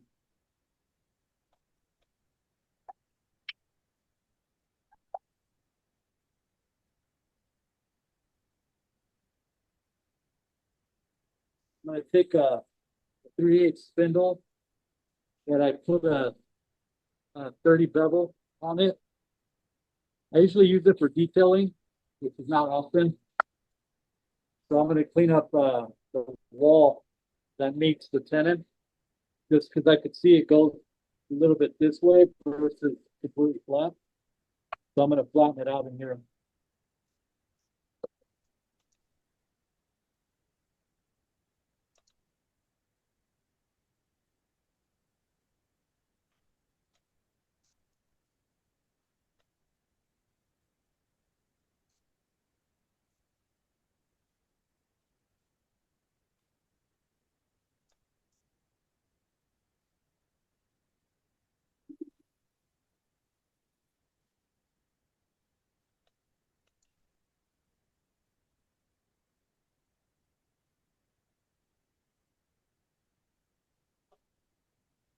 There you go.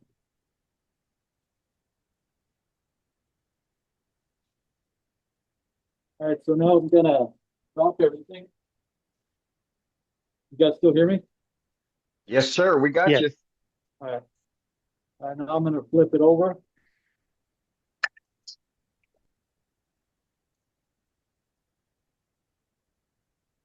Oh, look at that. Got a little friend right there. Still alive. Yeah. Little critter. Yeah. It'll come out sooner or later.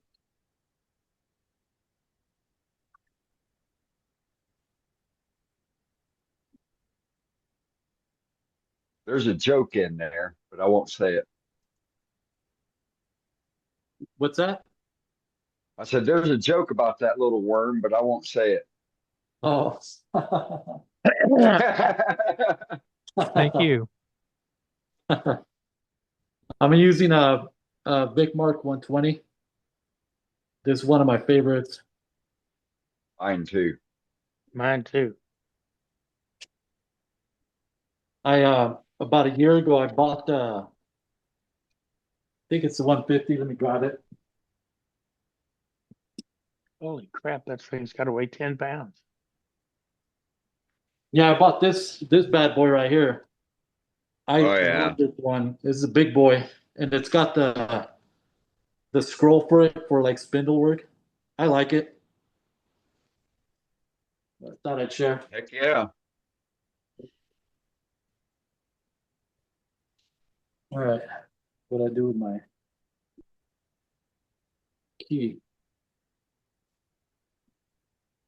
Let me unlock that really quick.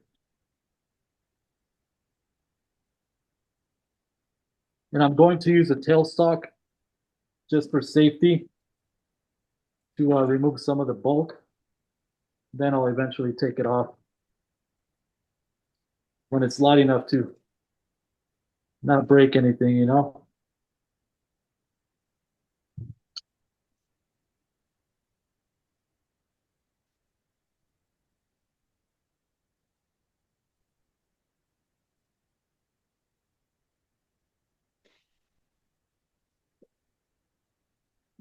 Right.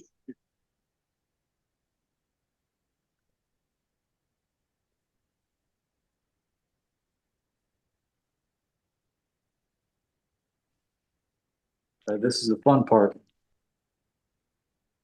Trying to get in with minimal room. Right.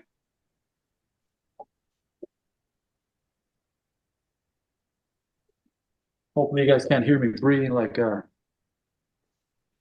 I'm dying over here. I can't. Zoom's muffling it out. Right. All right, so You're all good. I'm gonna approach this. I'm gonna move you guys over a little bit closer. Is that better? Yeah, we'll be able to see the shadow real good there. All right, so I'm gonna come in. I'm not gonna establish my thickness till I get some of the stock out of the way. So what I want to do is I want to remove a little bit in, and then I'm going to remove my tailstock to start creating my thickness. Make sure I'm clear. And that's one thing I had to learn the hard way is make sure you have clearance before you turn the lathe on. Because that will knock your piece out or hurt you.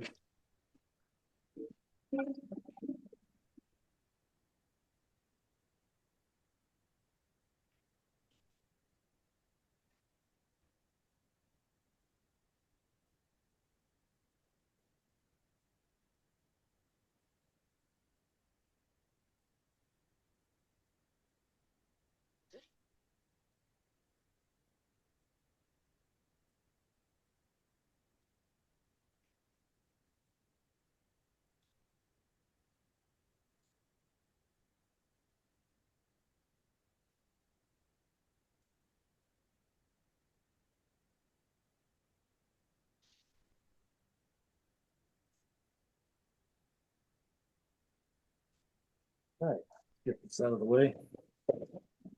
Hey, Gonzalo, Yeah. what size gouge are you using? This is a 1/2 inch. 1/2 inch. That's okay. Yeah, this is a 1/2 inch. And this is a Crown Pro PM, I would say. Yeah, Pro PM half inch. And what I did since I started wearing it down and it won't hold on to my my one way arm. It won't. I had to flatten the surface here just so I could still get that flat part when you screw it down. Right. So that's something to consider. So you're not throwing it away because there's a couple other ones that I toss because I was getting tired of freehanding them, and I liked the bevel that I have and had, and I just figured why not flatten it out. And I seen it on a YouTube from Craft Supplies. I forget his name. Anyways, he's the one that showed that to flatten it out right here, so you can get your one-way system to still grip here versus it sliding around and not staying in contact. If that makes sense. Yeah. Yes. Yeah, I do that with one of mine. Yeah. So it saved me a little bit more tool there. Yeah. Extends the life of the gouge. Definitely. All right. So I got the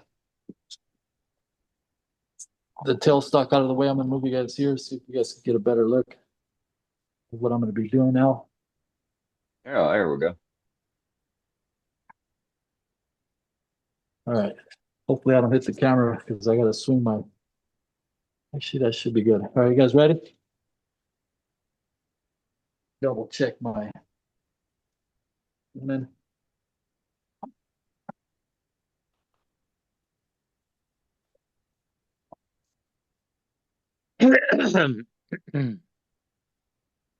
Oh.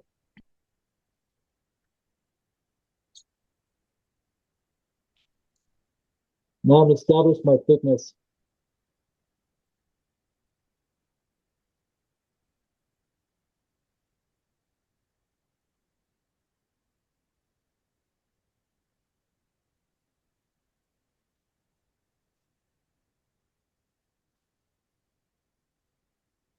Usually when I'm establishing the thickness to even a regular bowl, I pay attention to what's going on up here as well.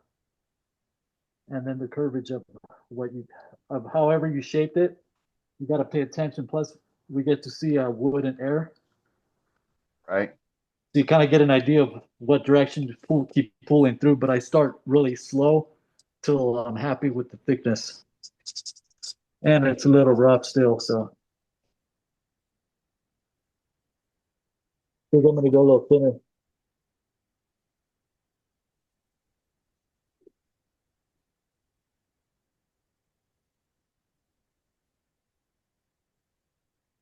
There we go.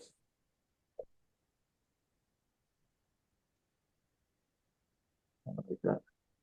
That's about a 3/8. It'll minimize the flex because once I start going further in, your wings are going to want to start flexing around. Yeah, that should be good. And always have when you're approaching for your wall thickness and you're coming in, you want to have your flute closed. And then you open it up a little bit as you push in.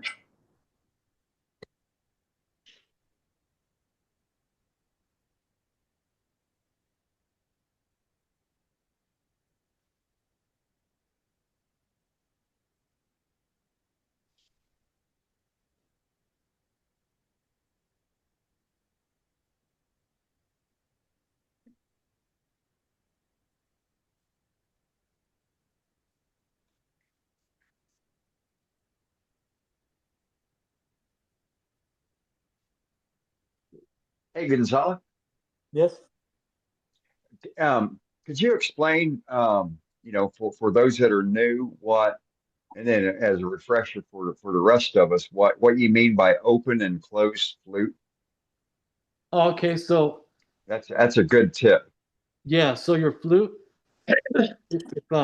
here's your flute right here. So if you were to approach going in while this is spinning, it goes for a bowl, whatever it is.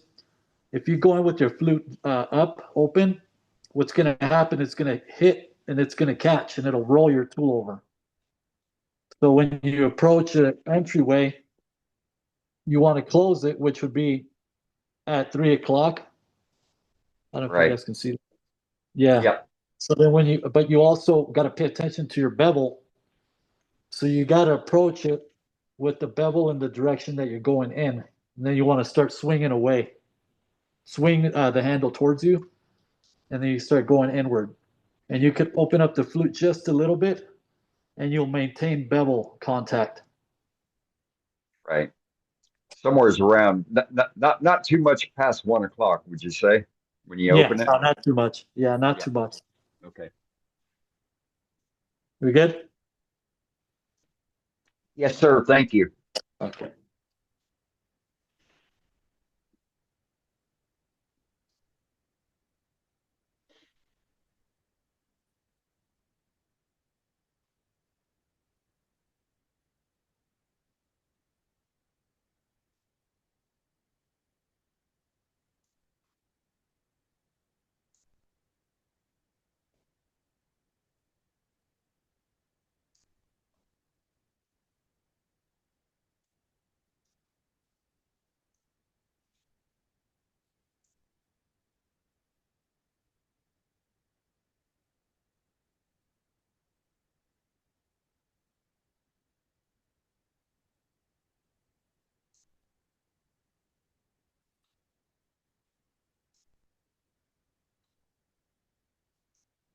All I'm doing right now is creating more room for me to get in. And what you don't ever want to do is swing your tool this way with the flute facing your way. That's asking for a nasty catch. So you always want to just kind of go in, take little bites, but don't ever swing the tip of your gouge this way because it'll catch it and break everything off. But that just comes with that's with anything as far as bowl as well, the regular bowl.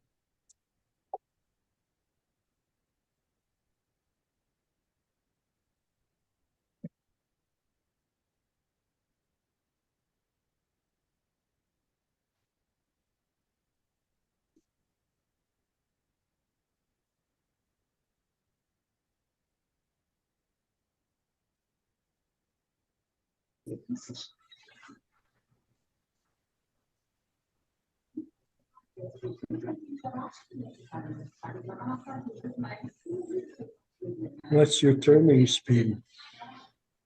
I don't have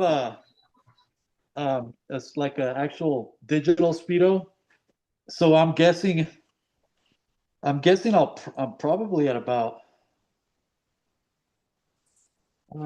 probably at about 1300.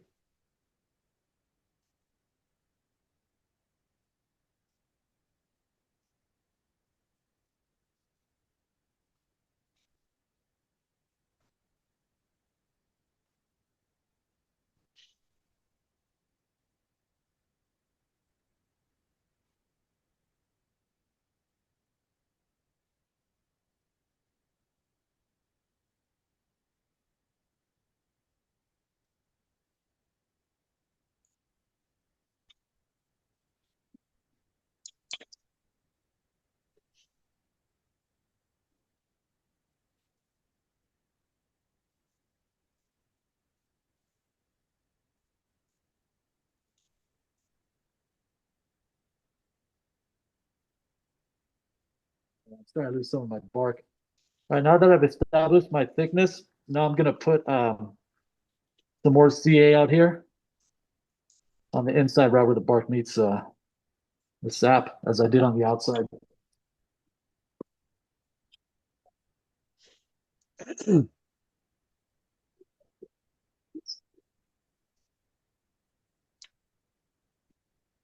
And I will do the same as I did on the outside, sand it roughly before I finish the inside. Yeah, you're through turning air pretty much. Yeah.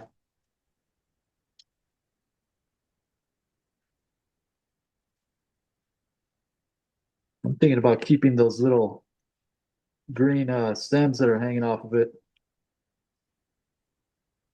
I think one of the other ones I have in the office has them. Yeah, it's a nice effect. I had a piece of, I did a cedar natural edge like that with the bark, and I had Yeah. a little bit of the lichen on there, and I sealed it in with a diluted mix of PVA glue and water, Oh, nice.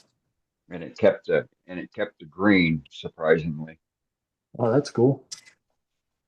Let's see if it'll grow back, you know?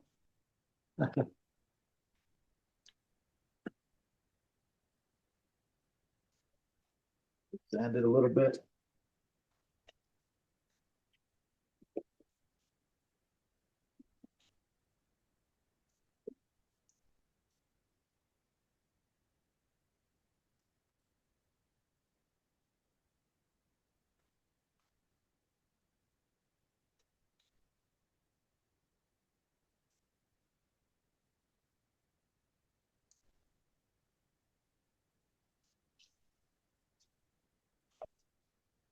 I already lost some of my bark.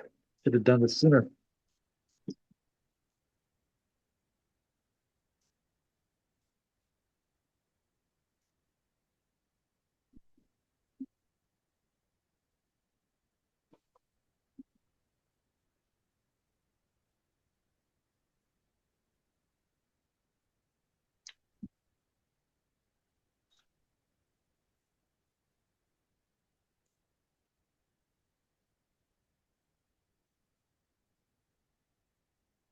Making up these strays out.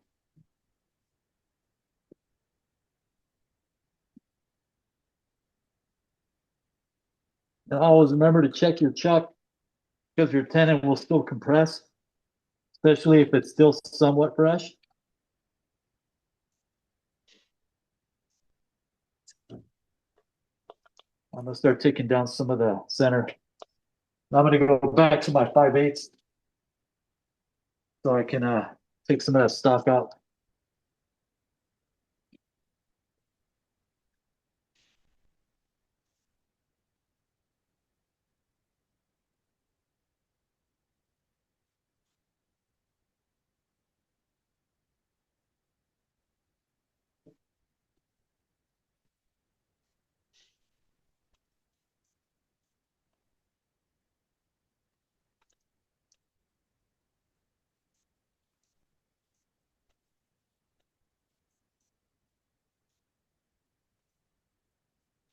All right, now we got some room.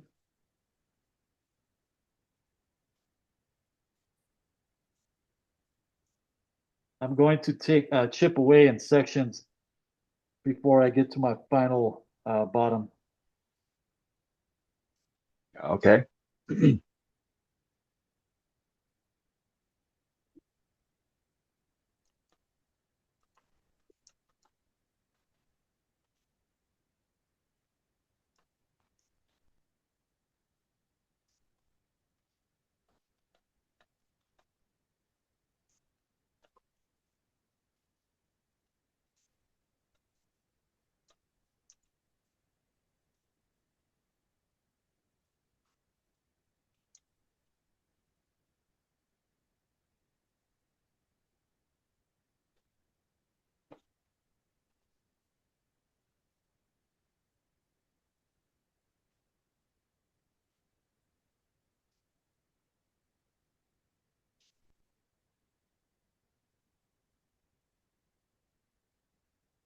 I'm gonna drop my handle low so I'm able to get in the curvature and just pull in.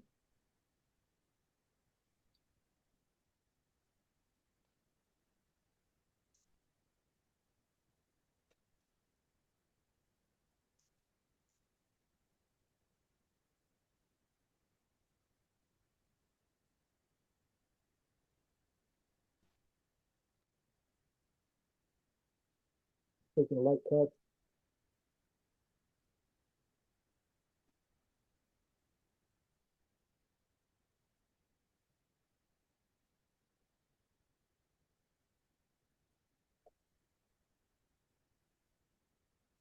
A little too thick.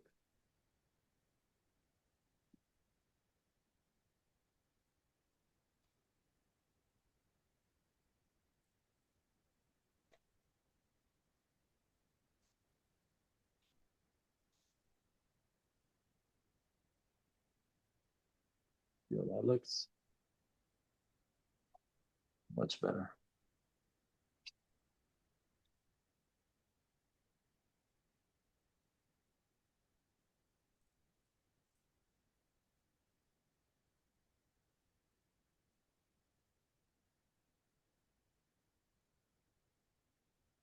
Good tool control. What's that? Good tool control. Another thing too is after you finalize your thickness up on the rim, you don't ever want to go back to the top because then you're gonna end up with more flex and you're gonna start breaking pieces off. Then you start losing your shape. Not your shape, but your thickness all the way through. Because sometimes you'll end up with shatter marks, thick to thin. You know, you'll be able to see where it's coming in and out, and that's not easy to take away. So sometimes you're going to spend a lot of time sanding I try to minimize as much sanding as possible, but sometimes you just can't get away from it. But so far, I got it all good right here, all the way to about there. So this is pretty much the easiest part of the winged bowl because I'm catching more wood now versus wood and air. Right.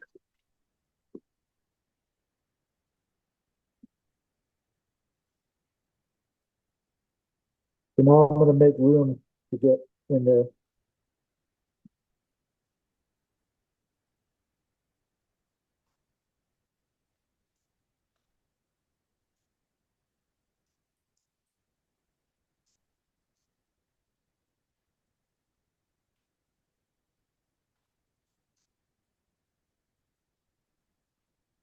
I go in with the 5/8. I change gouges a lot.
Now the reason why I went back to the 5/8 is because I have a 50 degree bevel.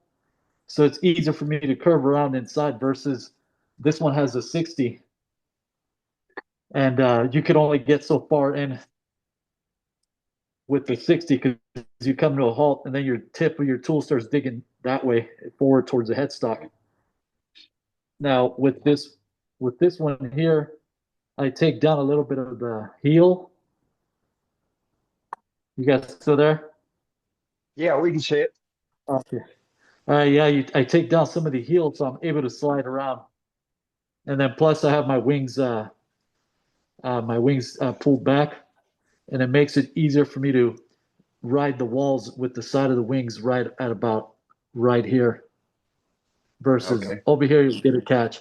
So I ride all this along the side of my walls. So the thickness is pretty consistent versus mine is right here. So I'm gonna see if I can clean that up. So I'm probably gonna get a little bit of air and shatter.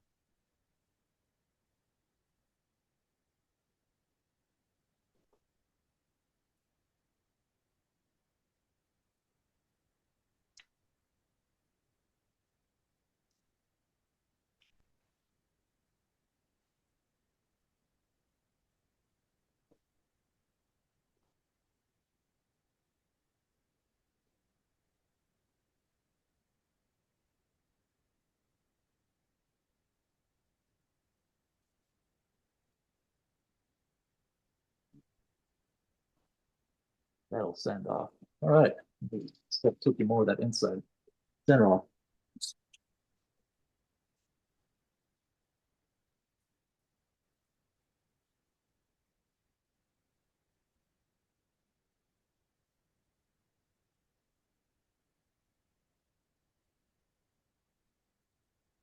I don't know if somebody use these Henry Taylor. These, as they say, stay sharp. I love these things.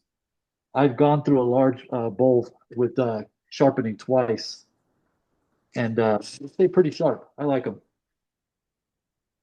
Good to know. Yeah, they're not. They don't break your wallet either.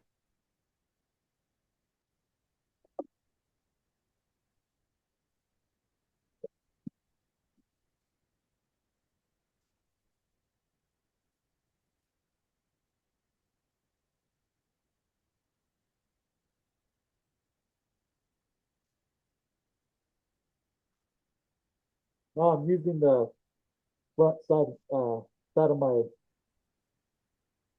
Sorry. No, I'm using this part of my gouge, and I'm riding the side of the bevel as I'm cutting through.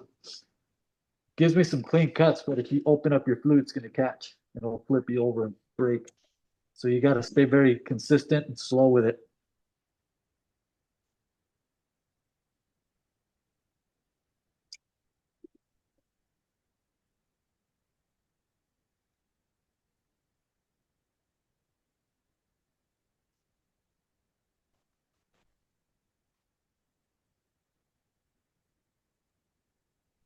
Billy, he said the Henry Taylor Stay Sharp brand. Yes.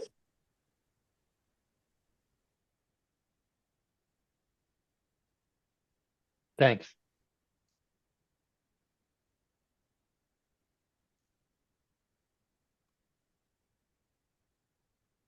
All right, I got some good consistent thickness, minus a little piece right there.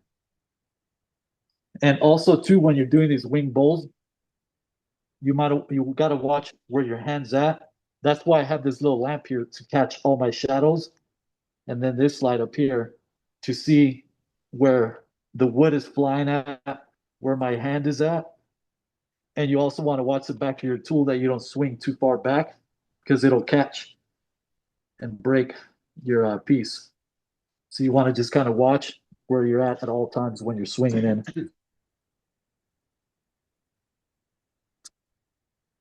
So I also use this side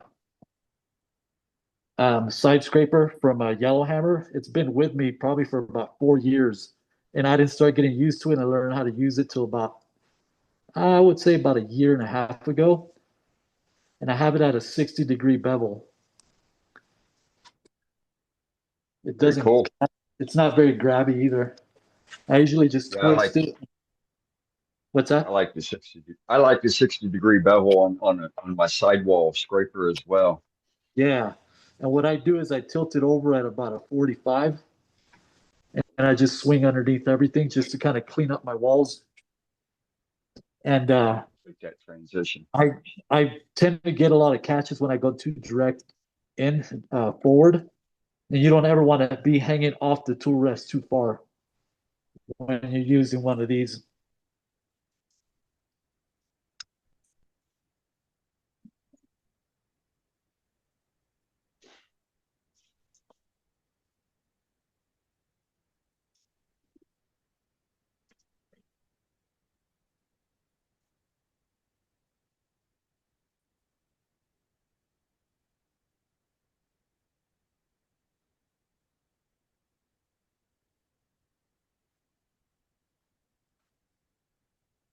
All this right here I can sand out, which is difficult to not do so.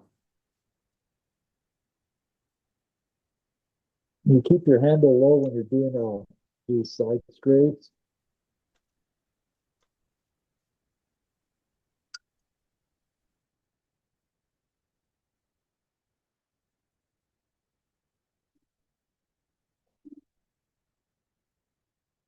That's as far as I'll go.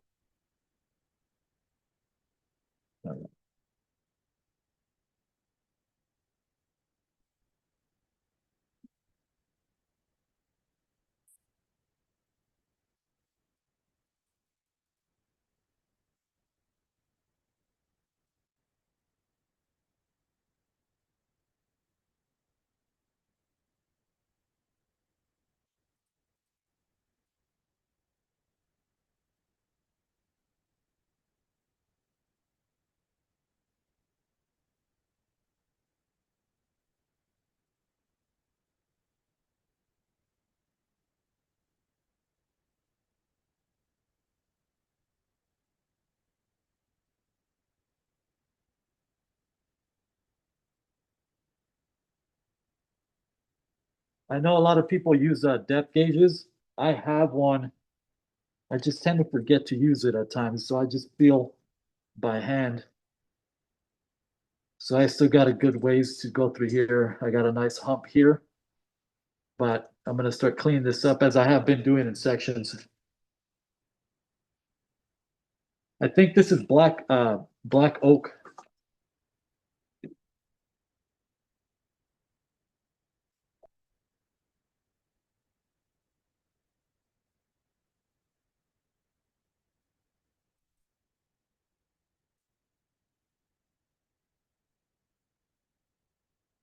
So I'm writing the bevel. And I get to my cutting edge.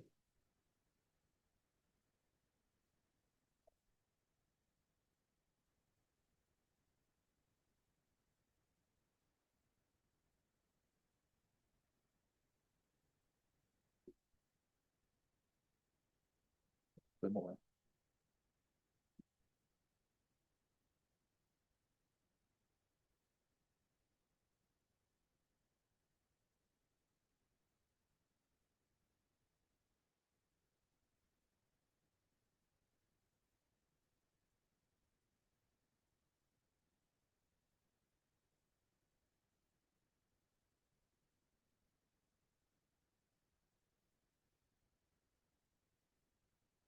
Thickness.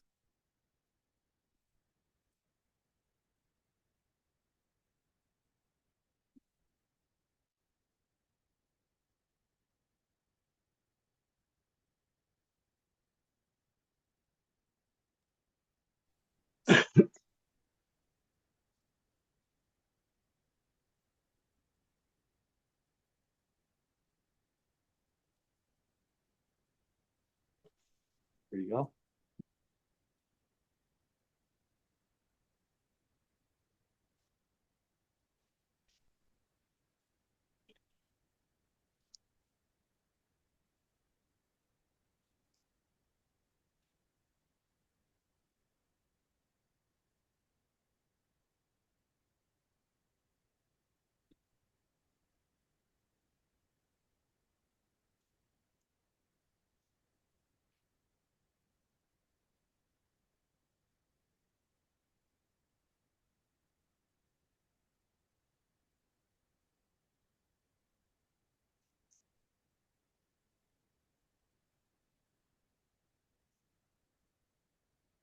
Hey, Lacey.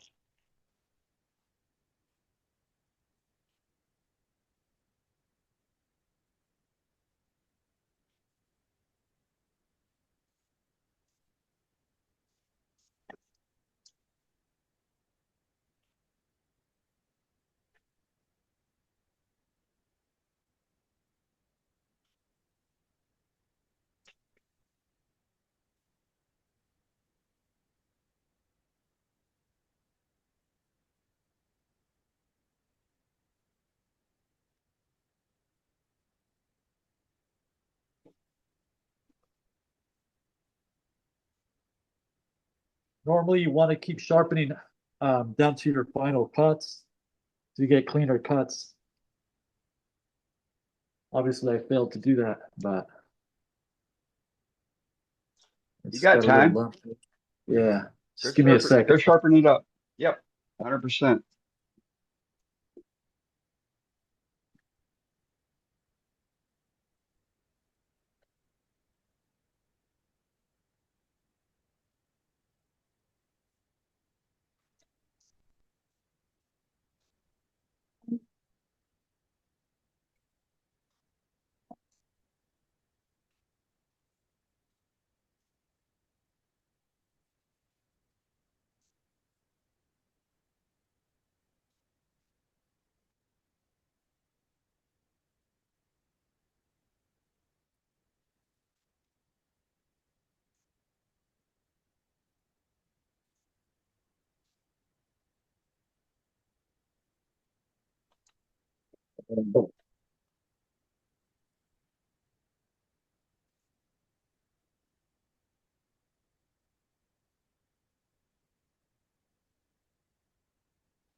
There we go. I lost Looking a little good. piece in there. So when I send it, it'll take that away. It's not even a nub, it's just a little indent.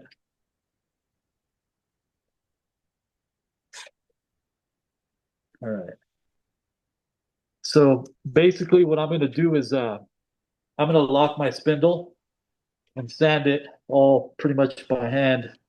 Well, not by hand, but with my sander. And probably towards the middle, I'll turn the lathe on to get all this, but you don't want to have this hitting your sander. Right?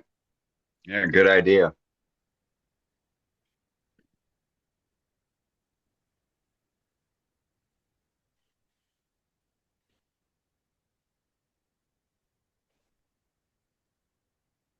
And what I do over here is I keep a milk crate and all the little hole pockets.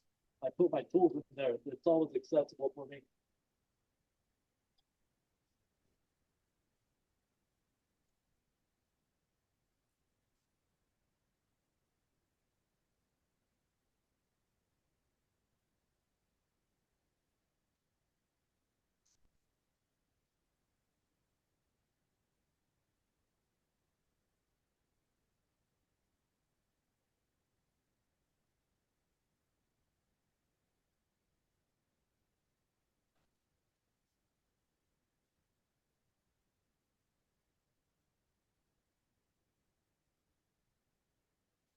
So,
all right, so I'm gonna go up to a 150 now. Let me get a clean round here.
I lost that worm. Wonder where it went.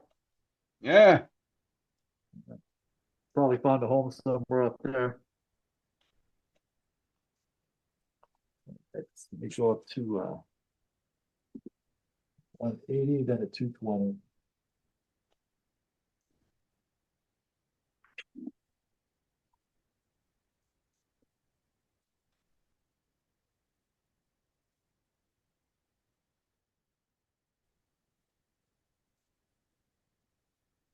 Ooh.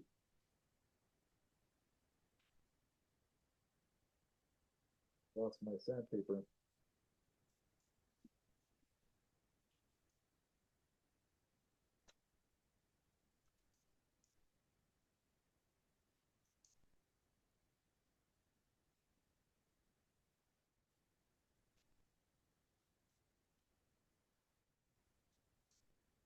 Try this one.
Yeah, it's starting to move a little bit.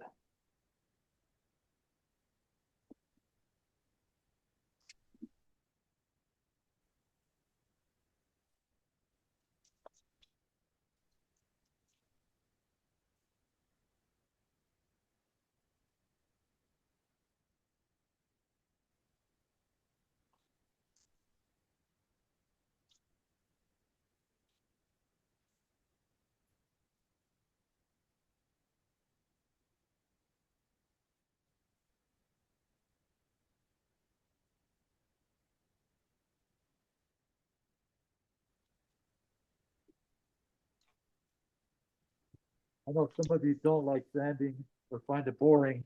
I actually don't mind sanding. In my mid-late teens, I used to do auto body mechanics with my uncle. So sanding is fun, to me at least. It's a necessary evil.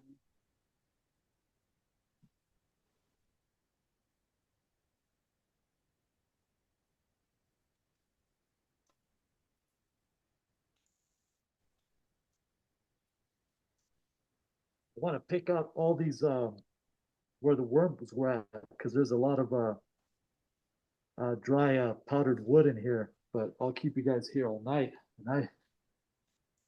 because if I get into it, I'm not going to stop.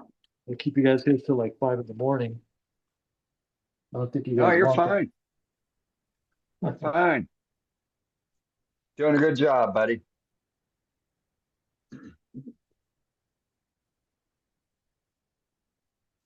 A lot of this already flew out of the hole, so.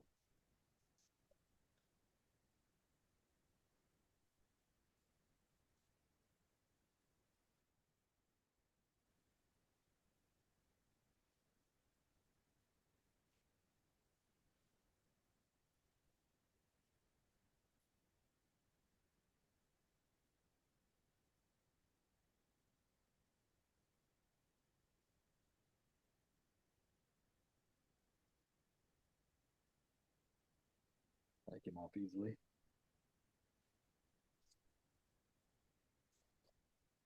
I got these at Harbor Freight. It's like a pack of 5 for like $2.99, I think, or $1.99. They got some. They got some with the hook, like Ice these. picks. Yeah, they got some like this Oh, too. okay. I keep this handy. Never know when you want to you know, pick your teeth or, you know, somebody intrudes in your place, you know? Right.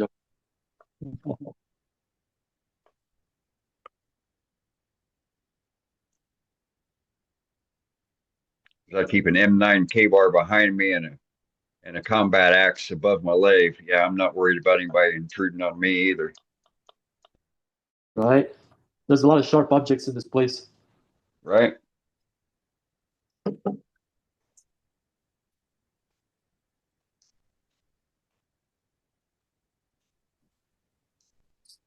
You have a cordless hole puncher that takes care of that stuff. That's what I'm putting in the chat right now. Cordless hole punch. I think I heard that one before. Yeah. Don't have to worry about returning that.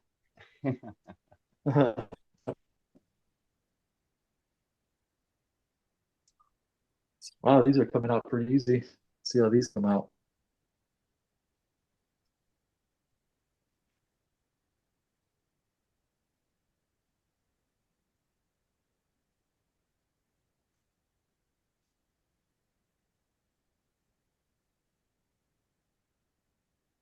How deep this one is.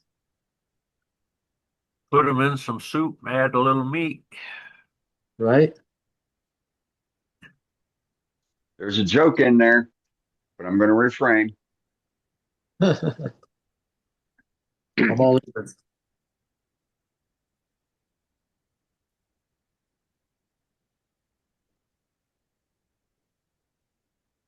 Oh, scratch up my surface.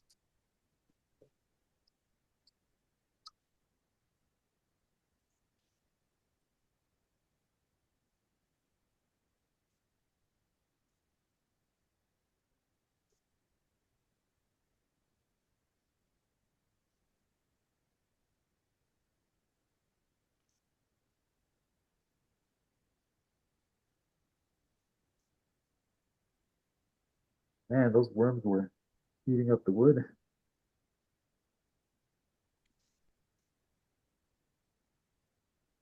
Gives the character, right? Sure does. Yep.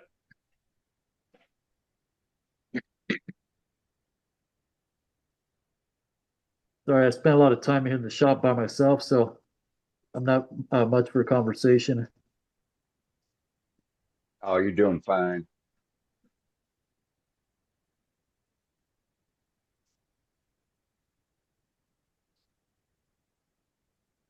Are you going to fill those holes after you pull everything out? Oh, there it went. I don't know. I might do coffee as I've been doing. I use coffee crystals. Oh, okay. some seaweed. Yeah, I just crush it up because it's still like in a crystal form, Right. and I just crush it up. It turns into powder and pop it in there, and then sand it all over again. That or I'll leave it with the holes. I got plenty more where this came from. And I could probably post it next to another one with different, one filled and one not filled, you know? Yeah, that bark is on there solid now.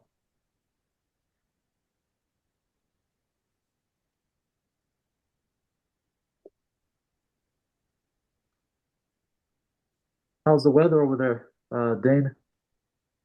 It was hot today. It was 88. It's way too soon for it to get this warm. Yeah, it'll probably get cold again here soon. Weather never knows what it wants. I know, right? That's what I'm hoping for because we haven't been really cold for February, and normally we always have at least one weekend where it gets down to like 30. Oh, okay. Yeah, here we've been getting everybody's saying that there's been more snowfall than it has been in the last 5 years. I'm okay with the cold, if I'm going to be honest with you. I Right. don't like those triple digits. It makes me an angry person. Oh, I know. Yeah, it gets old, that many Yeah. days that we have it. Yeah, out in San Bernardino when I was still over there, I dreaded summertime. And I was getting up at 2:30 in the morning to get to the shop. Oh, I remember. Yeah. Yeah, and I'd be there, till about noon, and I'm gone. It's too hot. I couldn't, I couldn't do Well, it especially here. when you're turning. Yeah. Yeah, and then I had shitty ventilation, and I had no AC in the place, just fans blowing hot air around. And here, it gets cold. It's cold all day, so I'm bundled up. I'm comfortable. I can work for 15, 16 hours, you know what I mean? But I do need to sleep sometimes. Yeah, for sure. Unless you're pulling all-nighters like I do every now and then. Yeah. So I'm gonna wet it so I can lift the grain up a little bit. Look at the colors in there. Look at I don't know that. if you could see. It's pretty. Yeah, I think it is black oak.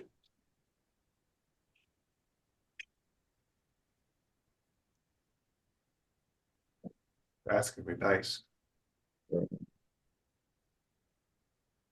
once you get the finish on it, it'll look pretty. Unfortunately, you can't put a polish or anything while it's spinning.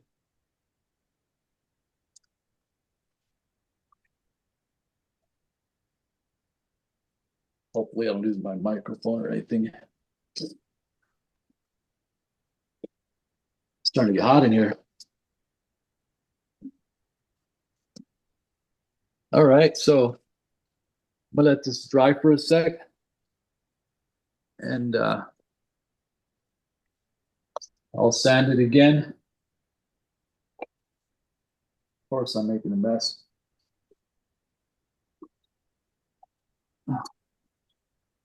And after I sand it, I'll spray it with denatured alcohol and wipe out all the excess dust. But does anybody have any questions?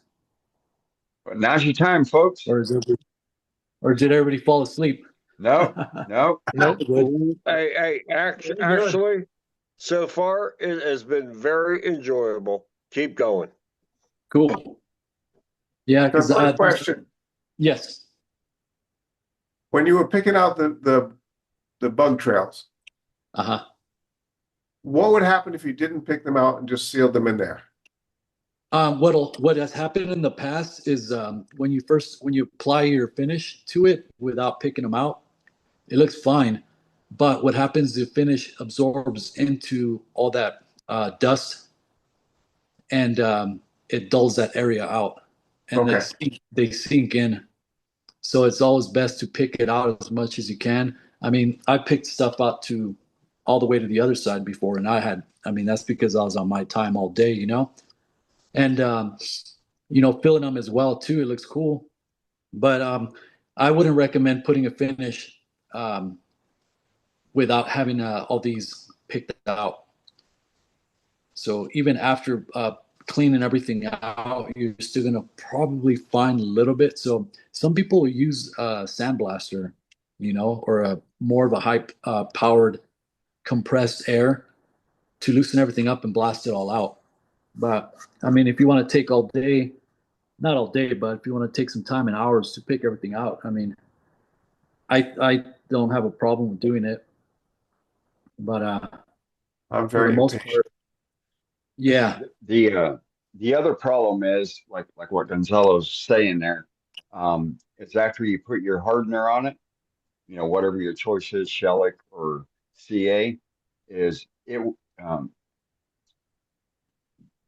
There's bug shavings in that gap, in that hole. They will shrink.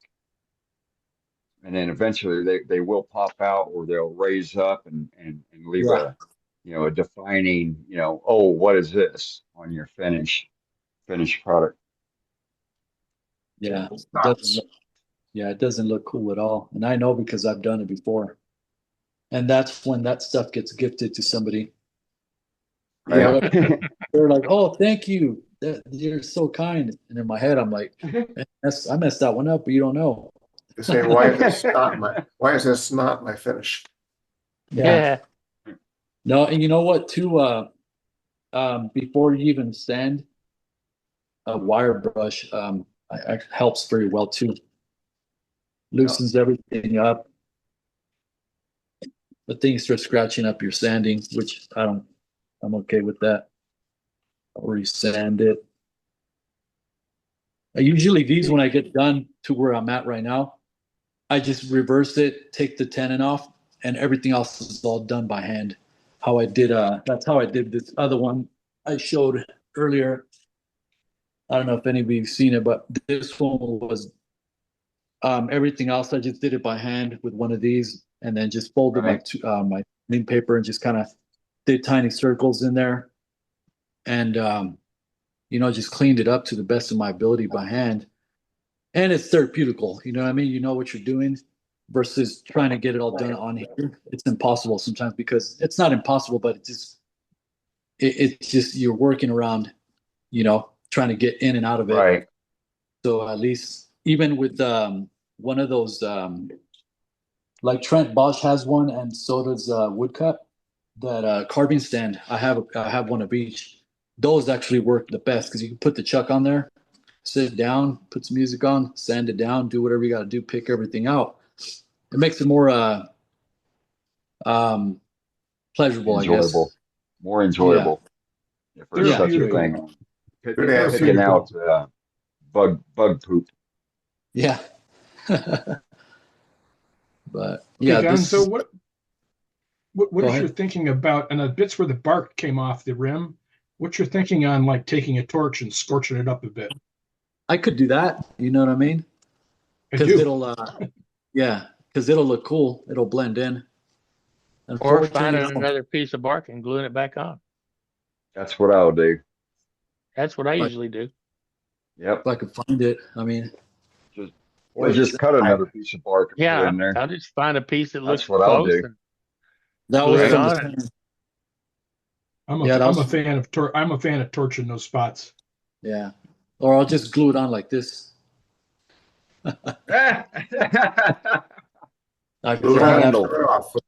This actually came off from the center. But I could probably use that or torch it. But right now, I don't even want to start no fire in this place. I usually do all that torching outside. I see Woodturner videos inside their shop, and you can see all the dust floating around. They got a torch going to their piece. Right. I'm like, man, I ain't trying to light up the whole fire, Right. But that's just me. Yep, So, I hear you. Have to spray some lacquer. What's that? Make sure you torch it while you're spraying some lacquer. Oh yeah, that's all. That's Oh always yeah, true. yeah. There we go.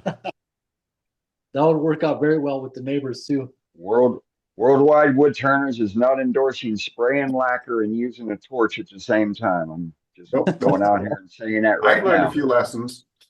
Right. Yeah. I put acetone rags in my wood stove that I thought had burnt out, but it hadn't. All right, I'm going to do sanding on it now that the grain is raised. Put my mask on. Any other questions before I cover myself up again?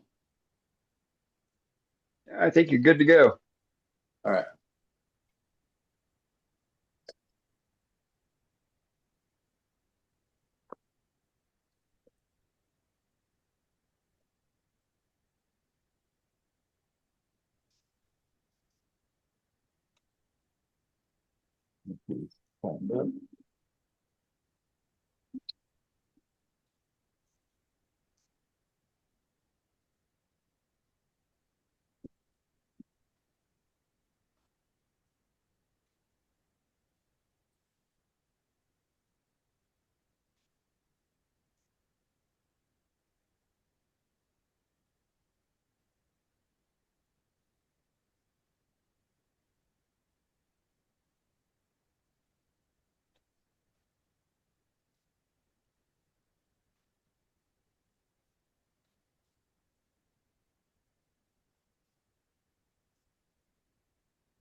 Nice touch.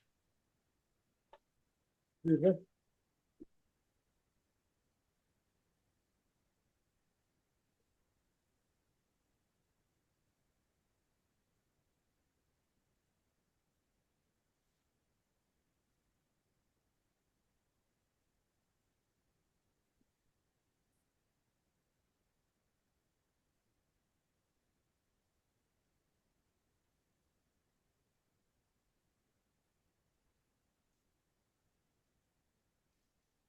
Ooh.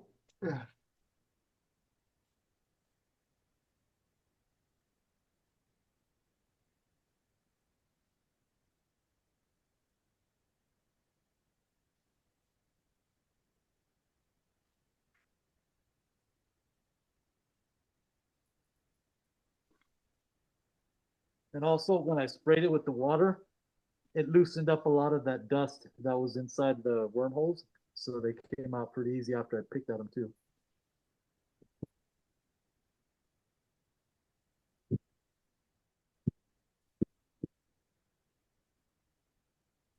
Yeah, it's that feels nice. Looks great. Can't wait to I'm gonna- see the finish on it. Yeah, I'm gonna throw on some walnut oil on it to harden it up a little bit. Because I could always, if I decide to change it or do anything else to it, I could always just carve it back out, you know? Right.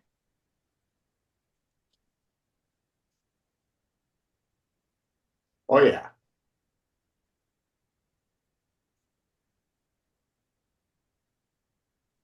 Gorgeous. Yeah, look at that. Pretty neat.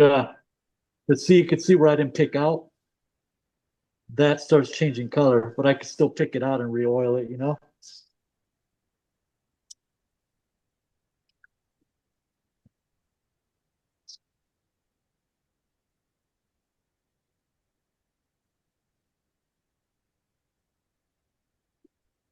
I bought a gallon of this walnut oil. I'll tell you what, this thing gets used for everything.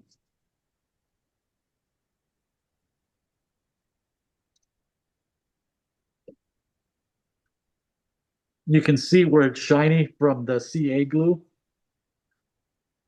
but you can always match that shine in here by buffing it.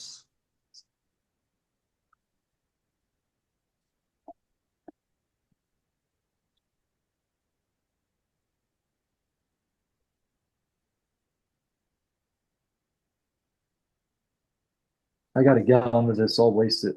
It's okay. Yeah. It's expensive, but it's worth it. What kind of walnut oil is it?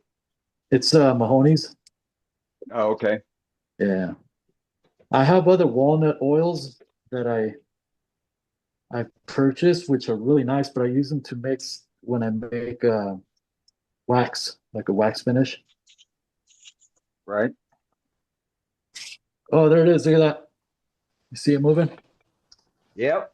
Yep. It's looped up, so it's coming out. He doesn't like your barbecue sauce. It doesn't. I'll kill it in privacy. I'll move it over here. All right. Yeah, this thing is sucking up all that oil.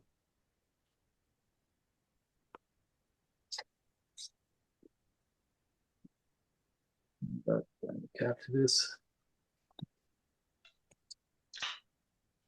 I'll be right back. I'm gonna go get a towel.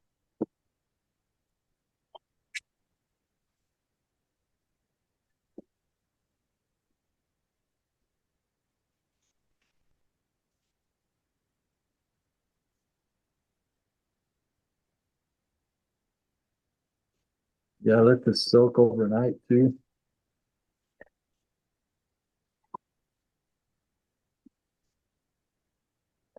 I'll take it off the lace so you guys can check it out. Nice piece.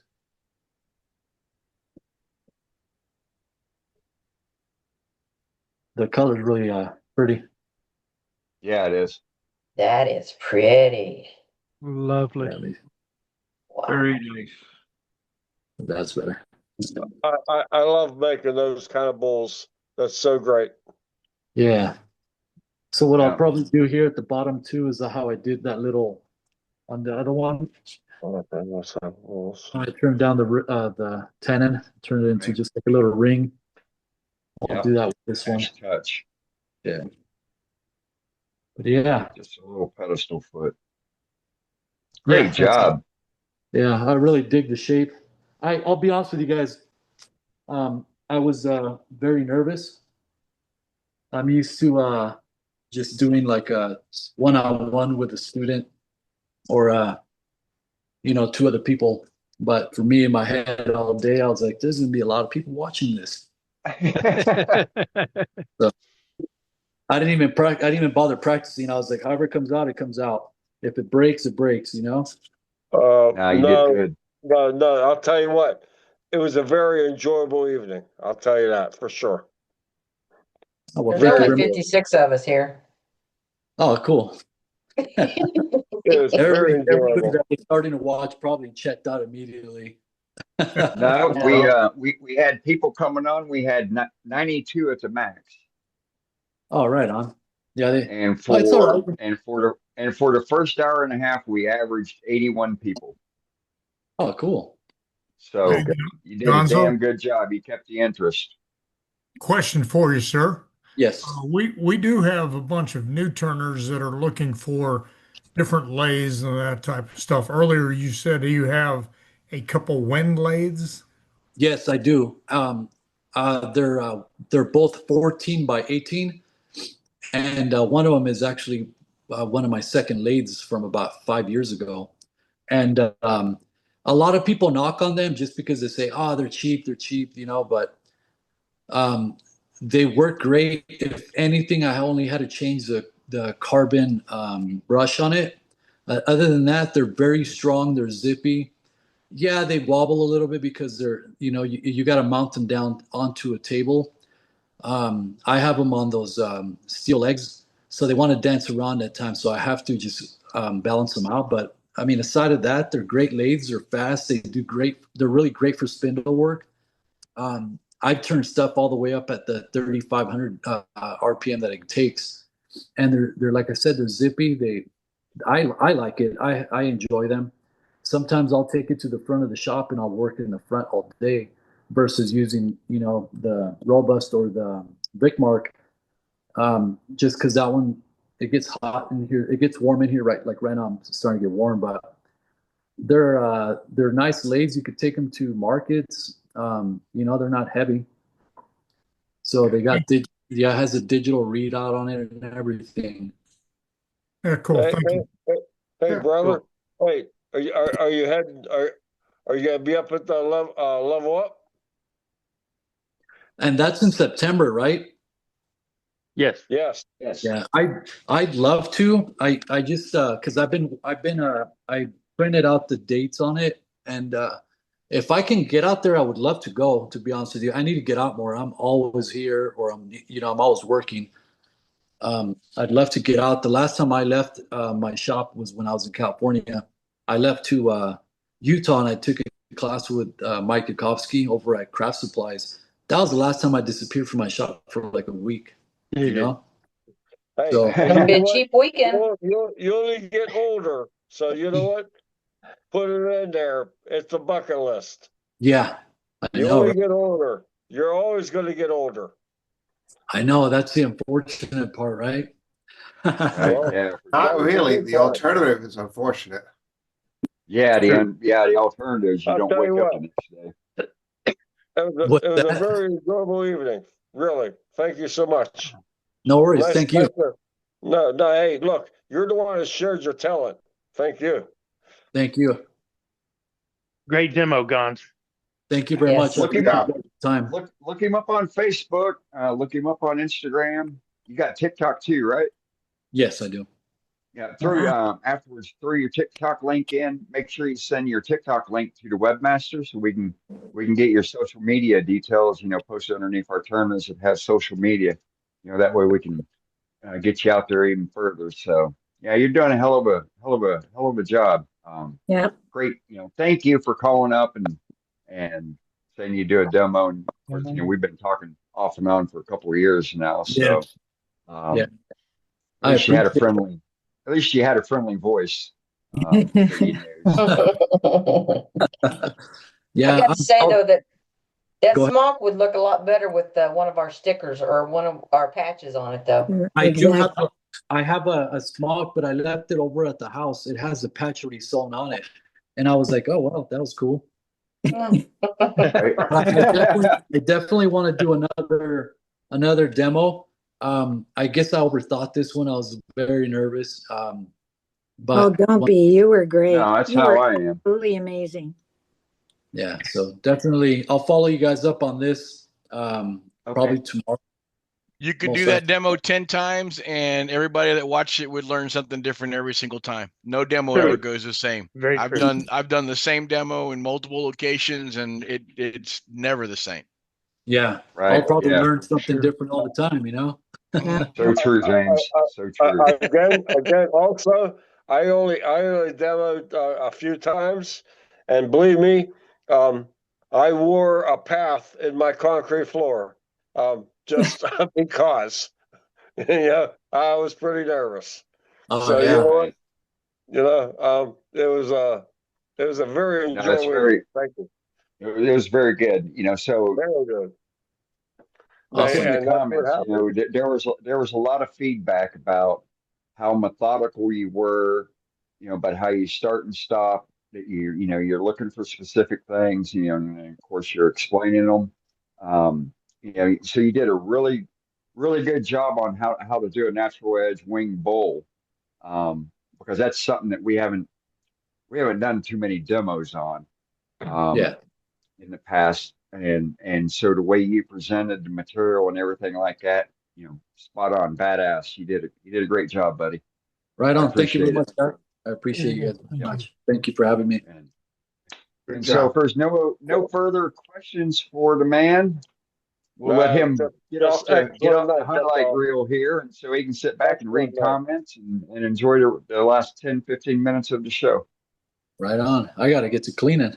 For that, right? Cleaning. Cleaning's for tomorrow. What's that? I know, right? All right. Thank you, Hey, sir. hey, thanks a lot, man. Thank you, guys. Be good. Likewise. Thank you. All right. So I discovered something. So I'm working on a crazy multi-axis turning and hollow forms. And so I use a carbide tool I've got an Easywood C3 hollower. And of course I turn off the end of my lathe, off the extension, that way I can look straight into my turning instead of breaking my back, because my back is so bad and my neck, so I've got to be able to look straight into it. And so I'd noticed it before, but I never really gave it any mind. But I really noticed it since I've got an off-balance piece, and so I'm taking, I'm going to take it to about 800, and it starts shaking, but I take it to about 950 and it stops shaking. But I still kept getting just these minute vibrations in my tool handle. And I'd never really paid any attention to what the bottom of the bar looks like. And it's not finished. It is not perfectly flat. You've heard me talk about it with scrapers. In order to get a good scraper edge, you've got to flatten the top of your scraper just like a plane iron. That way you've got a true solid parallel edge to be able to get a sharp grind on, or a sharp hone on. So I collared the bottom of the bar with a marker, and I hit it a couple times the other night with a file, and it barely started working on the edges. It hasn't even touched the inside of the bar here, so I'm going to have to spend some time on this. But for those that have carbide scrapers, and I'm sure if Easywoods are like that, I'm sure the rest of them are like that. Check the flatness of your bar, color it up, run your diamond card across it, run a file across it, and see if it's flat. If it ain't flat, you need to flatten it, because otherwise you're going to be getting little vibrations, however minute, And those vibrations are going to transfer into your cutting edge and transfer into your what you're carving. So I'm 3 days old on figuring that out with this tool. I can call And so I Easywood just- Tools and let them know that they need to fix that. Hey Dane, I just bought that same tool and I got the same problem.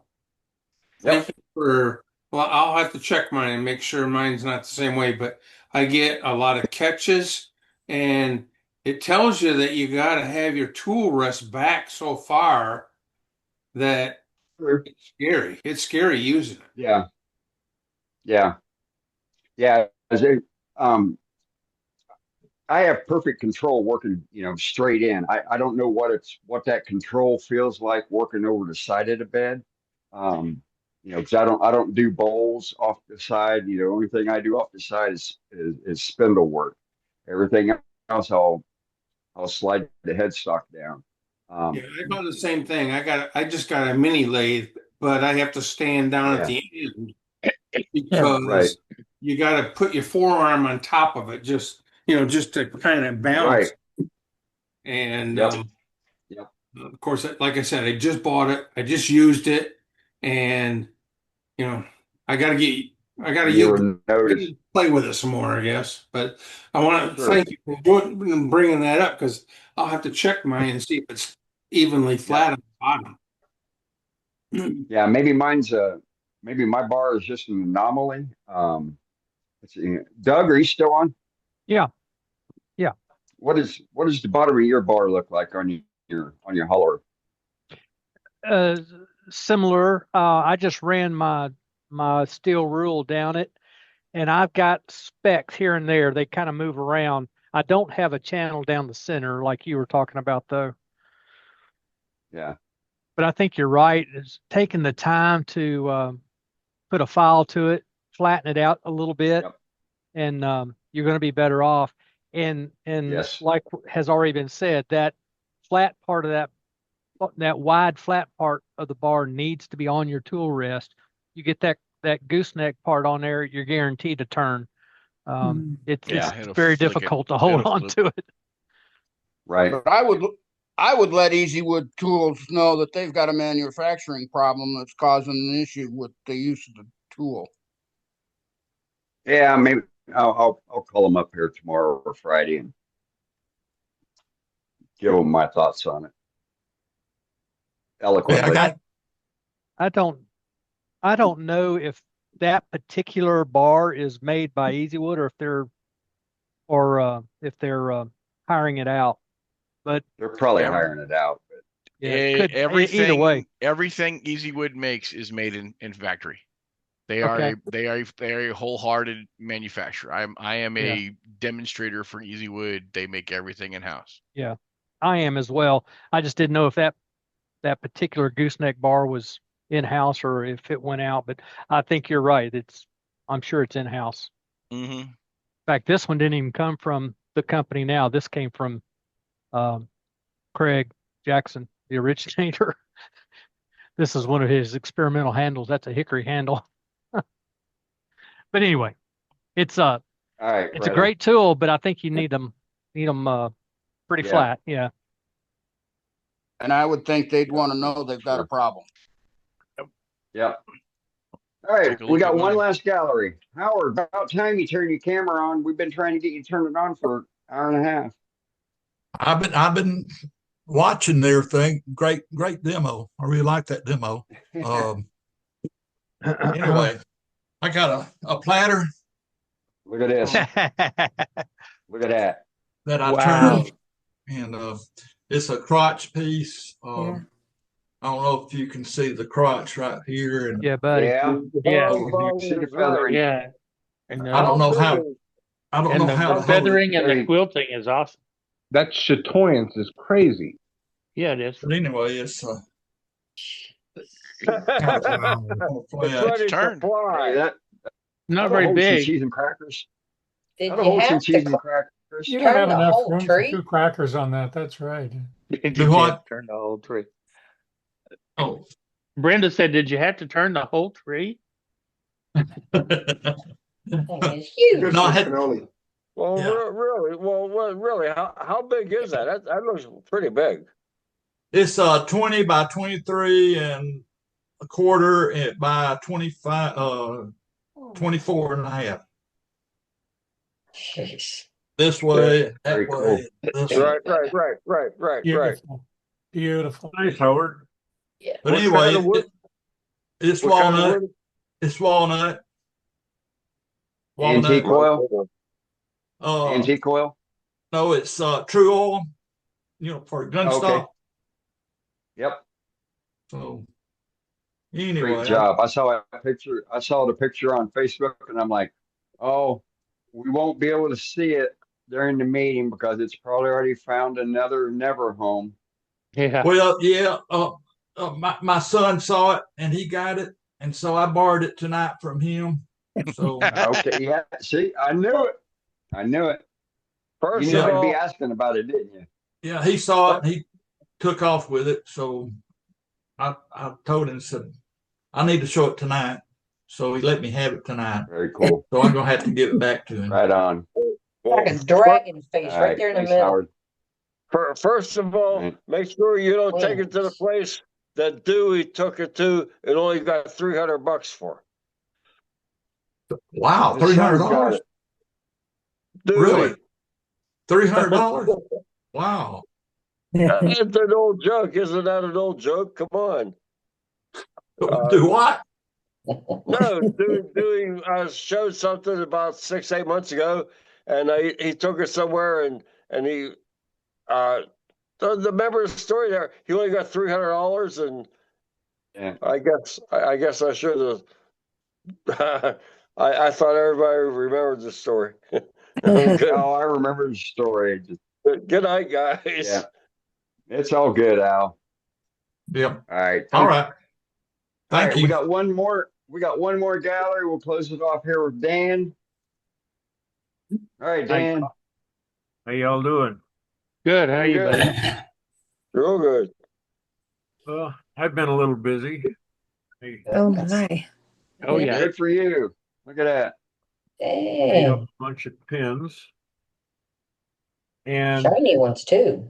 Gorgeous. Yeah. Yeah. I don't know, see him very well, but Yeah, we can see him. See the That's pins fine. fine. Tell us the wood. and this is for Dane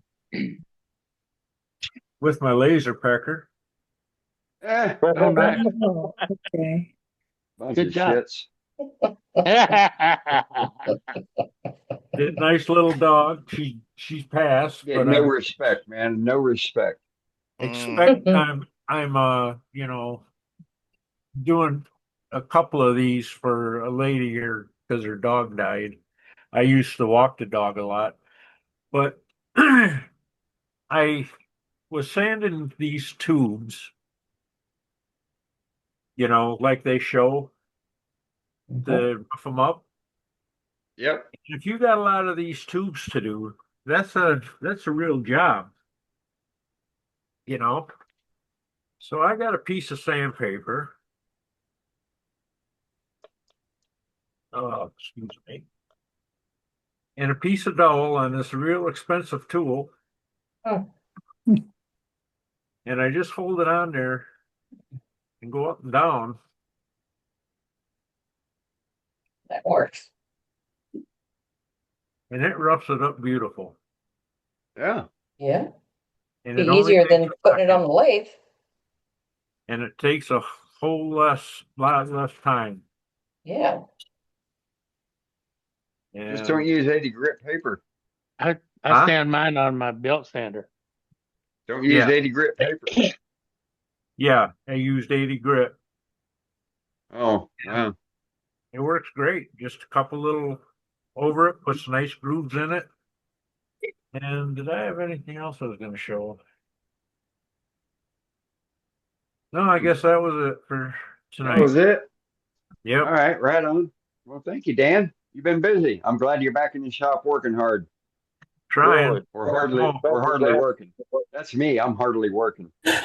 I did find out today that they're going to do surgery and take out that tumor. Good. So good. When's that going to be? They haven't decided yet. I'm All right, hoping well, pretty quick, because if they do it pretty quick, then maybe I still have a chance of going to level up. Yeah. Oh, I hope let so. me know either way. Yeah. All right. All right. So with that, 36 people still here. I'm on here twice, so 34. Damn. Thank you all for hanging out with us tonight. We had a great meeting, I think. A lot of good gallery. Excellent demo. Couple tips and tricks. Thanks, Dan, for that. Thanks, Tim, for that. Thanks, Dane, for that. That wasn't the tips or tricks. That was my demo for the night. Okay. We'll throw it down there like this. We got a couple items we'll clip out, and make sure you guys go and Worldwide Woodturners on Instagram. Give us a follow. Give us a share. We're trying to get our information out there, as you know. So with that, we'll call this demarcation point of the main meeting, and we'll see y'all next week. Got a fantastic demonstrator lined up next week. I think he's a new person too.